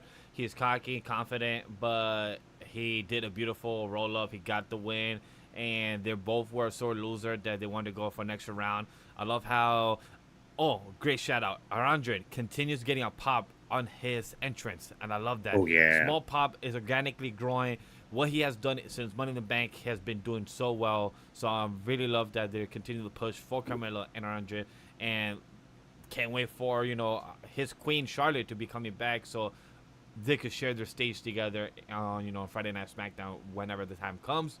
And please, side comment: do not give the belt back to Charlotte. She doesn't need to be the champion all the time. She's already Charlotte Flair. She already is a person that has a name like John Cena, like Roman Reigns, Randy Orton. They are a pedestal on themselves. So it sucks to know that this chick has like 16 titles, but that's a whole different conversation. Before I get sidetracked, my apologies. Ready to move on.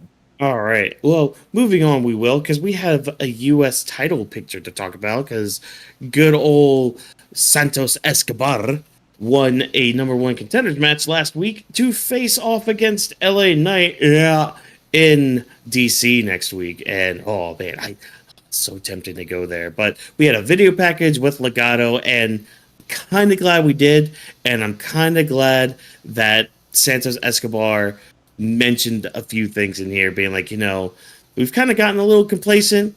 We gotta remind people, hey, we are a force to be reckoned with. We need to instill fear into everybody. And look, we're gonna beat up LA Knight. I'm gonna become U.S. champion, and then he does his little Escobar C thing, which. Cool, you're copying LA Knight. How do you feel about this video package? I thought it was really well produced. I thought it was good. Just kind of, I guess we're kind of trying to rebuild Legado again, which, I mean, again, good because Santos Escobar is good. Angel Garza and Humberto are also really good. Elektra Lopez, even though I'm like, since when did she move up to NXT and stop fighting? She just became a girl in a beautiful dress just walking around SmackDown. Yeah. Oh, man. But, yeah, what did we think about this video package? Vash, you're more of the production expert on this show. So how'd you feel about, like, I guess maybe the production work of this segment? Of this segment, would say good lighting. I really wonder if that we're actually eating something, because that would be really interesting, because I couldn't really tell in that aspect. And I love how, what's his face? Sorry, I was trying to write the time code of where we were doing right now, and I just told him stuff. Anyway, ignore what you said the past 20 seconds. What this production of this video package, good lighting, good camera, and good close-up shot. It shows Santos Escobar on what it is very serious about him. He said, like, yo, we haven't been cooking very well this past couple weeks. A lot of people haven't been taking us serious. We need to get back into our hierarchy. For anybody that remembers Black Adam promo package, you understand that reference. So, Legado del Fatasma is doing better than LWO, because we haven't seen LWO in fucking weeks. We haven't seen Rave doing anything. We haven't seen Zelina Vega since she's post out of injury because of story purposes. But when it comes to this package, very happy for Santos. Really hope, I'm going to say this right now, LA Knight is definitely going to win. Yeah. I appreciate that, Whawkins. He's definitely going to win next week, but I want him and Santos to cook a match. I want Santos to get some type of love or some type of hate, some type of reaction from the audience. Santos is a good wrestler. The amount of people that love him when he went to Mexico and everything, of course, with your own people, you're going to get love from your own culture, from your own people, because you're being there for recognition and for representation. But now when you're in an organic audience that in any part of the city, depends if you love or hate it. So Santos, I really want you to get love or hated at DC next week Friday, even though I know you're going to lose for your match against LA Knight, because we're not going to give them belt of the US title to you, because LA Knight is going to cook with that belt. Your new shirt, LA Knight, is kind of ugly. It doesn't give that much of Yeah. I'm sorry. Yeah. It's just like, hey, I lack people skills. It's Come booty. on, like, I felt like you've cooked better before. That's all I'm gonna say. Oh yeah, definitely. It's booty. I'm not gonna It's get booty cheeks. Yeah. It is what it is. Oh, it could have been a lot better. It could have been told what it is. Like we could have had another version. I would say that vest / jacket, that shit cooks. I will definitely cop that if there's another version out there in the world of fashion. That vest jacket that LA Knight is rocking is really dope. Yeah, they do sell that. I do know that. Oh, the jacket, yeah. Yeah. Oh, really? Is that like on their shop or is that like publicly known? It's on their shop. Oh, really? Oh, that's fire. But other than that, this was a good promo from LA Knight. Him coming out. It's really funny how every Spanish, Italian people or European are somehow doing promos that involving a restaurant or some type of fancy car. Speaking about Da Vinci, back again with another video package with another, like, my boy, you look like Pitbull or you look like a whole different character. You do not look Vinci. Like, since when do you drive NASA's cars and dress up in suits? Since when? No, he's just Italian Pitbull. It's fine. It's all good. Oh man. Oh yeah. I love this. Oh man. Well, than that, I don't But know drop about every night. They did their thing. Legado. Yeah. They're losing. Drop. What do you feel about LA's response to all this? Because like this might have been one of his it might have been one of his best flowing promos, at least for me. Just like, especially near the end, where he's just like, "And this trash will put on." How do you say it? And this trash will put you on your ass. Yeah, like just the way he was flowing with his words was, it was like butter, like melted butter, just being spread on a piece of toast or something. Oh yeah. Oh, yeah. He's very charismatic. That's one of the many things I love about him is his attitude. Like whenever he gets on the microphone, he feels very comfortable with whatever he's saying. And I really liked what he said to Santos because he pretty much set it straight for him because these guys are familiar with one another. This isn't the first time that they came in contact with each other when it comes to a match. Like these guys had beef before in the past. So it's nice to see LA Knight respond to him in that way. So he knows, like, listen, you know, I'm not the kind of guy you can get away with all these different kinds of tricks that you're trying to do with your boys and all this. Like, he always proves the kind of guy he is every time we see him. Like, he's not afraid to talk shit to people. That's one thing I know about LA Knight. He doesn't care who you are. Like, I still remember the time where he was in a feud with Roman Reigns, and he's like, "I'm at the head. I'm at the head of the table now. So how about you acknowledge me?" When he was literally sitting at the head of the table. Yeah, he sat at the head of the table with his legs up too. Yeah. Was that the same night he walked out during his entrance too? Yeah. Man, oh, speaking of that, I do like his new entrance theme. I have words. It's not made by Def Rebel either. It's made by it's not. Thankfully, but no. By the way, also, Roman Reigns also got a new beat as well. If anybody wasn't aware, they also got a new beat. Oh yeah, it's WrestleMania. It's 40th entrance theme. Yeah, it looks really good. Sounds amazing. But LA Knight's theme is only like slight difference. No, I get that. No, I get that. It's more of a remix. Guitar. I like the guitar. It's like a remix or a revamp. It's like when people say, "Oh, it's a new song," and then when I heard it again, I'm not used to music. I'm like, can we not call it a new song? Can we call it like a remix or like a revamp? It's like a better version. I mean that is what it. I mean, I guess people just say it like that because that's what flows off the tongue when you're trying to have a conversation with somebody about it. But it is a remix of his other song. But I like it just because of the guitar in it. Yes. And I also like the graphics he has for his Titantron too. That stands out a lot more than that still graphic of him with the microphone. I like that change to it. Which I hope they do more. I hope so too. I hope they change a few other like Titantrons and all that, and I hope that some other tunes maybe get some revamps.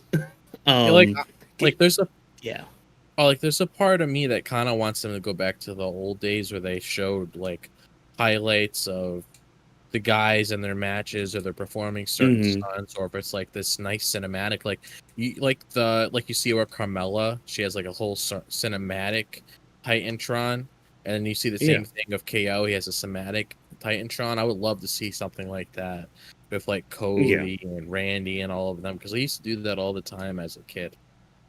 And like, and that's the thing. It's like with certain factions, like the one that comes to mind is New Day. Like, I don't mind their Titantron being what it is, because it's like, oh, this is what the New Day is. The whole power of positivity thing, have them being like little chibi forms or whatever. That's fine. That's whatever, because like that kind of fits them anyways. But it's like for people like you had mentioned Cody and all that. I mean, there's Cody, Randy, Kevin. Like I could. The list goes on and on. Like they could definitely use like a Titantron that has highlights from old matches and all that stuff. So, all right, I mean, I don't have anything more to say on this unless you guys do. Otherwise, we can move on to the match of the night. The main event. All right. The true main event, the highlight, the best night of the match. We had a WWE Tag Title #1 Contenders match. We had DIY versus the Street Profits. Now, before I go off on some of my shit, I'm getting some eyes from a girl and she's begging. So if you guys don't mind, I might need to excuse myself for just like a minute or so. So, Vash, go ahead. Let the people know why was this match of the night. Thank you Because I very know you much. had something to say with it. I will I will be say- back in like a minute or Don't so. worry, Whawkins. Go do your thing. Go treat Sydney and what she needs to get done. But this match, I know it is the match of the night. Like I said earlier, it was my match. It was good. It was cooking. My man, the MVP of both teams was Johnny Gargano and Montez Ford. They cook. Their super kick at the end of each other, going back and forth, was truly something, nothing unexpected, but it was something that they were showing that the will of fire. They were showing the will of D. They were showing their plus ultra, that they was gonna go above and beyond and not let any of them win. Each other team was going back and forth. Even when they did the spine buster, I believe it was Johnny Gargano and Campia. They did it on Montez Ford, and he still kicked out. It was something that I was like, yo, it got me off my chair. Like, holy shit, who's gonna get this? Because they're both babyface. As much as I want DIY to win and get back the belts, I'd love to see a change of pace for Street Profits, because the thing that I was gonna bring up earlier, Bobby Lashley is a free agent now. He's off the table. He is free to go to wherever he wants, wherever company, to give it to the AEW spotlight, to give it to anybody else. So Bobby Lashley, he wanted to try to go heel, but that didn't happen. And whatever happened behind closed doors with Triple H, they saw any type of differences. Bobby Lashley chose to leave and do his own thing. Street Profits staying with BFAB is pretty interesting. I'm glad that she still has work. I'm glad that she's still being part of their story of Street Profits. So she's being their supporter and doing what they're doing. But before I continue on, I want to pass it over to Drop. What do you think of the match overall and the chemistry? What do you think of Bobby being a free agent, since he was part of their story originally 2 months ago when they had their WrestleMania match itself as well? I really love this match between the Street Profits and DIY, because it reminded me of those classic NXT Black and Gold matches whenever they did their takeover shows. Like, it definitely gave me that vibe when I was watching this match, which I'm glad I had the opportunity to watch those matches back then, because that's one of the many reasons why I love these group of guys to begin with, because of their worth ethic, and just because they always deliver great matches every time they're in the ring. And those two teams have great chemistry with one another, so it's really nice to see the both of them just one of the things I can't say I do love about matches like this is like when they do those like close like count outs, where it's like you got the 1, 2, and then you got like the 2.9. Yeah, and then you have like the guy click out. I absolutely love that, because it's just very it just really brings me back to the time where, you know, I watched a lot of tag team matches growing up as a kid, and I'm really glad that they're actually heading down a proper direction where, you know, they're delivering some banger matches with the tag team, because that was one of the things that I was hoping the most, is for the tag team division to definitely improve, and we're definitely seeing that right here. And now, I don't know if you heard this. I think it was brought up recently that it's been like maybe 3 or 4 years since they've last had tag team gold, which is pretty wild to actually think about, that Street Profits haven't had gold for that long, which kind of makes me want them to have it even more next week when they go up against the Bloodline. Corey Graves brought this up during the commentary, and I'm like, oh, they're most likely winning next week, because us being told information is to be told of why the purpose of the story is being told, brought back up. Corey Graves said, hey, it's been a couple of years since they had titles. I'm like, oh, okay. They're most likely winning next week if that's the case, because to get the Street Profits hype right now, like Triple H, even the audience, even the fans saying like he has to jump on the hype, the pop that Montez Ford has, the love that the audience has for Montez Ford, the charisma, the adrenaline. Even during the segment of the match, Montez Ford was hitting it on all cylinders. The way he was going back and forth with Johnny Gargano, like they was balancing each other so well in chemistry and in ring awareness of both of them. It was so good, and their selling of both of them going right hook, right hook, super kick, being thrown to the rope, super kick again, being thrown to the rope, last super kick. It was just, I felt the emotion in that, and I didn't expect the match to be starting around 9:15, 9:20 to be done almost by 9:40. It really, like, they gave them a good 25 minutes to cook. Again, fuck you commercials, because I would have loved to see the full match itself. I'm going to give it every week, respectfully. If we ever get sponsored by any type of commercial companies, understand there's just all out of love and respect that we're watching a match itself and we cannot see in full segment. Hopefully we get these type of matches that are really good and cooked very well on the YouTube side, so we can see the full match without its commercial break, because I would love to see that. Especially a match like this, man, because like they didn't slow down at all, like from start to finish. Like, I mean, like this is another match they could easily do, like, you know, do another tag team Iron Man match. Let these guys go for like an hour. Like, give me that in a PoE. Hopefully that if Street Profits win, hopefully DIY asks for a match and they get a match in Berlin. I would love to see them cook in a match where it's in a big stage, because they deserve it. Street Profits have been working for it, and you know DIY has been doing what they've been doing. So I would love to see Street Profits get the shine that they deserve. And plus Monte Ford. And by the way, Angelo Dawson, this man, if anybody have not noticed, this man has lost weight. He's been putting the work. He has the work ethic. The way this man executed his moves with them, and just showing, like, once he took off that tank top of the top shirt. Big anime fan too. He's a big anime fan. He has they have dressed up as Vegeta before and everything. They have had the color scheme and everything. So his coat reminds me of Gold Roger's coat.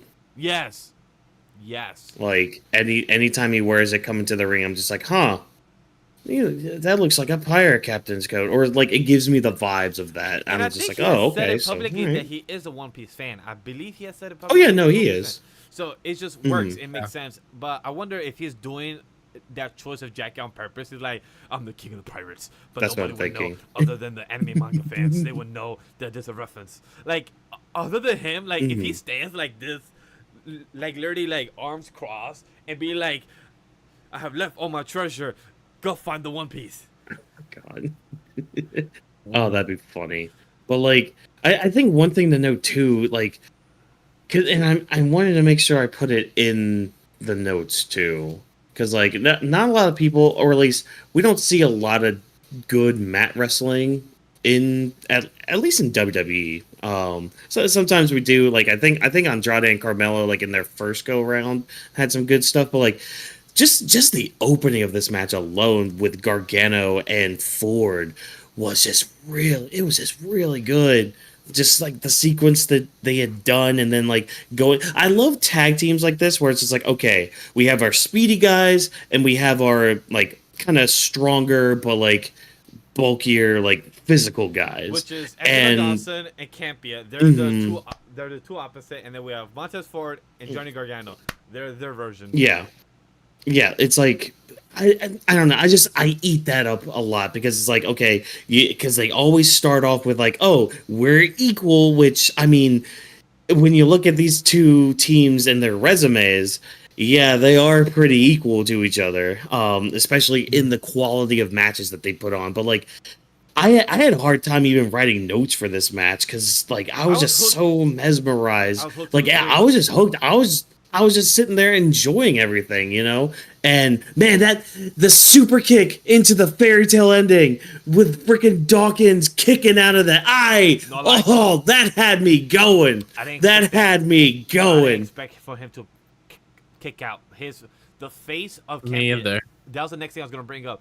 The face reactions between Campia, Montez Ford, and Johnny Gargano, all of them towards the kickouts is priceless. They know how to sell it. They're like, what? Like, eyes are popping out. They don't know what's going on. Like, what? I almost had it. It should have been a 3. It feels realistic. It gets the emotion up. Like, it got me in my emotion. Like, damn, I don't know who to vote for right now. Like, DIY, Street Profits, DIY, Street. Like, I love both of them. They're both cooked. I've gotten a fans from the I was originally a Street Profit fan, so both of them I'm rooting for. But at the last pin kick out, that super kick fairy tale ending, I believe Angelo Dawson was knocked out. Like, yo, he done. Boom. Oh yeah. No, he pinned out. Like, what? That's crazy. Oh yeah. Hey, Sorry, I Hawkins, just you're had to good. check my microphone. Hawkins, you're good. No Okay, worries. all right. Okay, yeah, because I just checked the stream. I was just like, I was coming through there, Yeah, but don't worry. I mean, it must have come. Yeah, it must have cut out when I was screaming into everything. I mean, do you guys blame me? Do you guys blame me during this match? Like, it was really good. Don't It worry, was Hawkins really, and team, really I will freaking always good. correct you if chat cannot be heard. I will always make sure I got my stream deck and the OBS always being telling me what's being told. But I love this match. This was a good match. Street Profits versus the Bloodline next week, and my vote for goes for Street Profits. I want them to win against the Bloodline. That's all I'm gonna say. Yeah. Yep. Tiny Oh, Low is man. gonna eat the pin, regardless. Well, if just saying, because they're gonna protect Jacob Fatu, so they'd probably have him eat the pin if yeah. they do win. Yeah, most likely that would be Yep. the case. Yep. But oh my gosh, that was SmackDown. Like, it always blows my mind when we get to the end of SmackDown, because it's like, wow, wait, we got to the end of SmackDown, because like compared to Raw, it's like, we gotta get to Raw.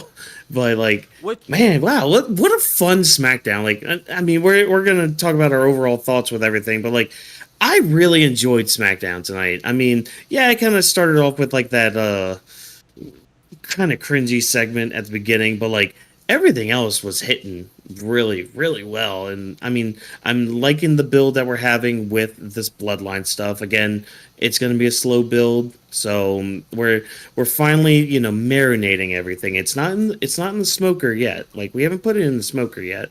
It's still kind of marinating a little bit. We might put it in the smoker like maybe next week or the week after that. But like, yeah, I've been enjoying that slow build. This build with like Cody Rhodes and Kevin Owens.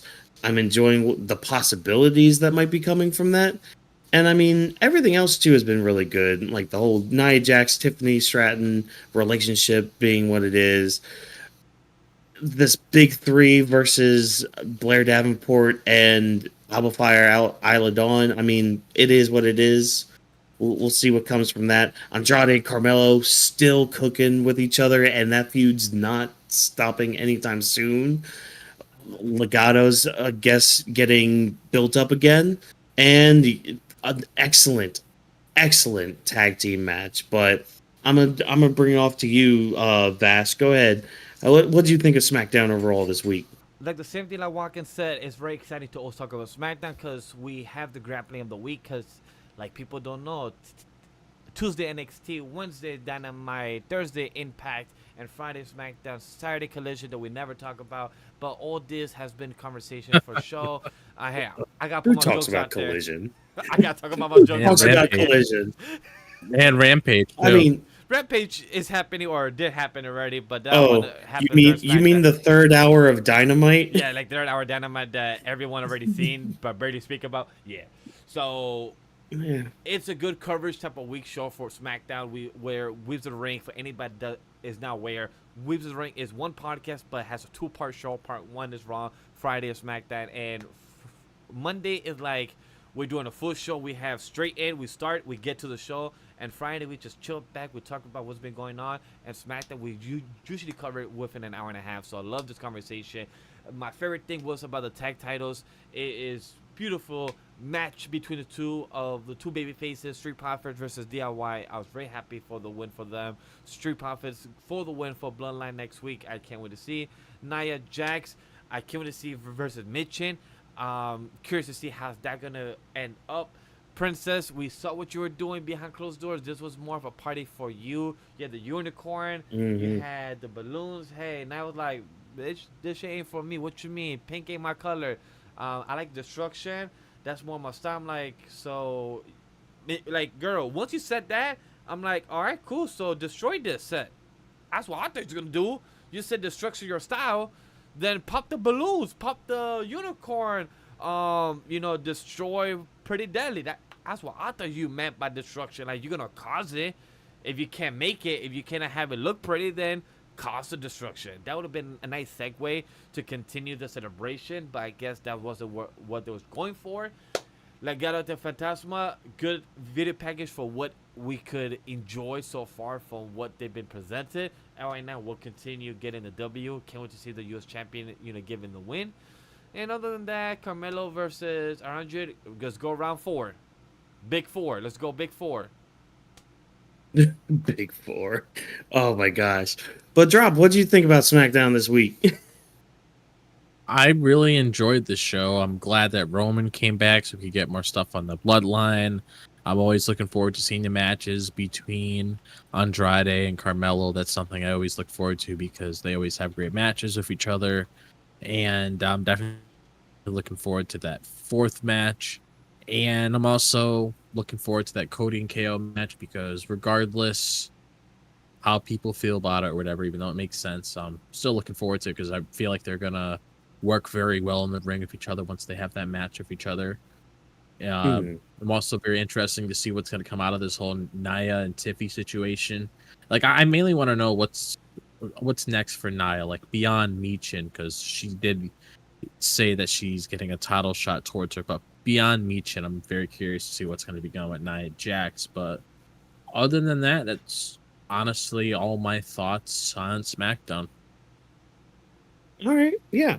And I mean, all right, everybody, I know we talked a little bit about AEW tonight. I get it. It's a different company, all that stuff. But hey, if you want us to talk more about that, let us know in the comments or the chat.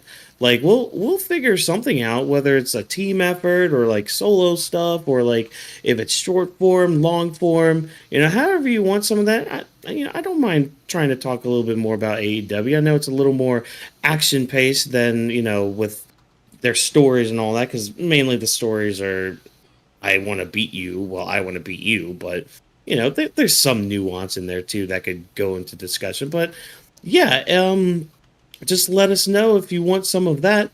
Other than that, I mean, that's pretty much the show. So, Vash, I'm going to bring it off to you.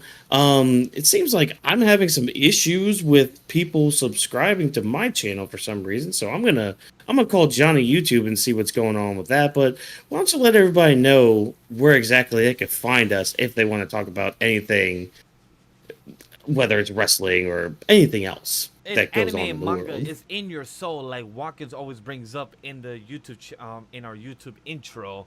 If anime and manga is in your soul, then join the AniMa Studio YouTube channel, Twitch channel, Twitter handles everywhere on social media down below at AniMa Studio, at Legend Vash, at DropThisBox, Whawkins MW, hashtag Weebs of the Ring on all social media platforms: TikTok, IG, Twitter, MySpace, AIM, Facebook. I don't know other social medias if there's any out there. Snapchat, I don't know. Discord is where we are most of the time. Drop has his own Discord. The company has his own Discord. Whawkins is usually in ours or any others that he is there in the Church of Amiche and others. But if you guys like what we do, continue liking the stream like you are been doing right now. We have 7 likes currently as live we are. Continue supporting by subscribing. If you have a subscription issue of Whawkins, we will look behind the scenes and do the best we can to find out what's the issue. If not, always go to Discord, and right there you will see Whawkins content being promoted on the self-promotion. And other than that, guys, we appreciate you for tuning in. We'll see you on the next one. Throw it back to Whawkins. And don't forget also, because DropThisBox also has a YouTube channel where he drops stuff daily for you guys, whether it's horror related, cartoon related. I actually do have an update on that. For people that do tune in to watch my channel, I am thinking of changing up the schedule because I do want to take some time off on the weekends just so I don't come in contact with burnout. So from now on, I'm just going to be doing videos Monday through Friday, just like how, regular job at work or whatever. So I'll just do Monday through Friday. Saturday and Sunday, I can recollect my thoughts, have time with friends, family, whatever, if I ever have any plans, whatever. And also just so I have more time to structure videos so I'm not always pushing myself to put out a video like every single day because I can keep up with it. That's not the issue. I'm just trying to look out for myself in the long run because I know definitely down the line, even though I don't say it now, I feel like there will come a time where it's like my brain's going to be registered to always put out a video every single day. And I don't want that to affect my own personal life because I love making content every single day. I'm not going away. I do plan on making this a career if it does take off. We will. But I also, yeah, I do believe it will. But I also want to look out for my health as well. So, like Whawkins is mainly the reason why I was pushed towards doing that because I know that's something that he does and inspired me to go down that direction as well because it does make sense to have a proper schedule like that. That way you're not always forcing yourself to be on the platform because I feel like outside of that, you could still connect with your audience even though you're not making videos anyway. But I just feel like it's a better way to look after your health, which is something I'm a big supporter of. And plus, to add, we do content every 3-4 weeks on a Saturday if the team of trio or duo does a coverage for a pay-per-view / PoE. So if they still want to see a Saturday content from us, they will get it every 3-4 weeks, depending on the team schedule / trio and duo for PoE review. So it's like, hey, y'all will get something on the weekend every 3-4 weeks. Exactly. Oh, man. Well, with all those plugs out of the way, with all the, where you can find us and all that, all the subscriptions, all the news and all that, thank you for taking time out of your day to listen to the Weebs of the Ring podcast. If you enjoyed what we had to say, why not do exactly what Vash just told you guys to do? We are known as AniMa We Studio on all social media platforms. Just remember, that's We with a 3. And also use the hashtag Weebs of the Ring to interact with us about anything regarding wrestling before, during, or after our shows. Feedback is always appreciated, as we're nothing without you tuning in, especially tonight, knowing something's up with the my subscribe button. Gonna have to look into that. Wonder what you're doing, YouTube. Yeah, anyways, Weebs of the Ring. Yeah, that's so weird.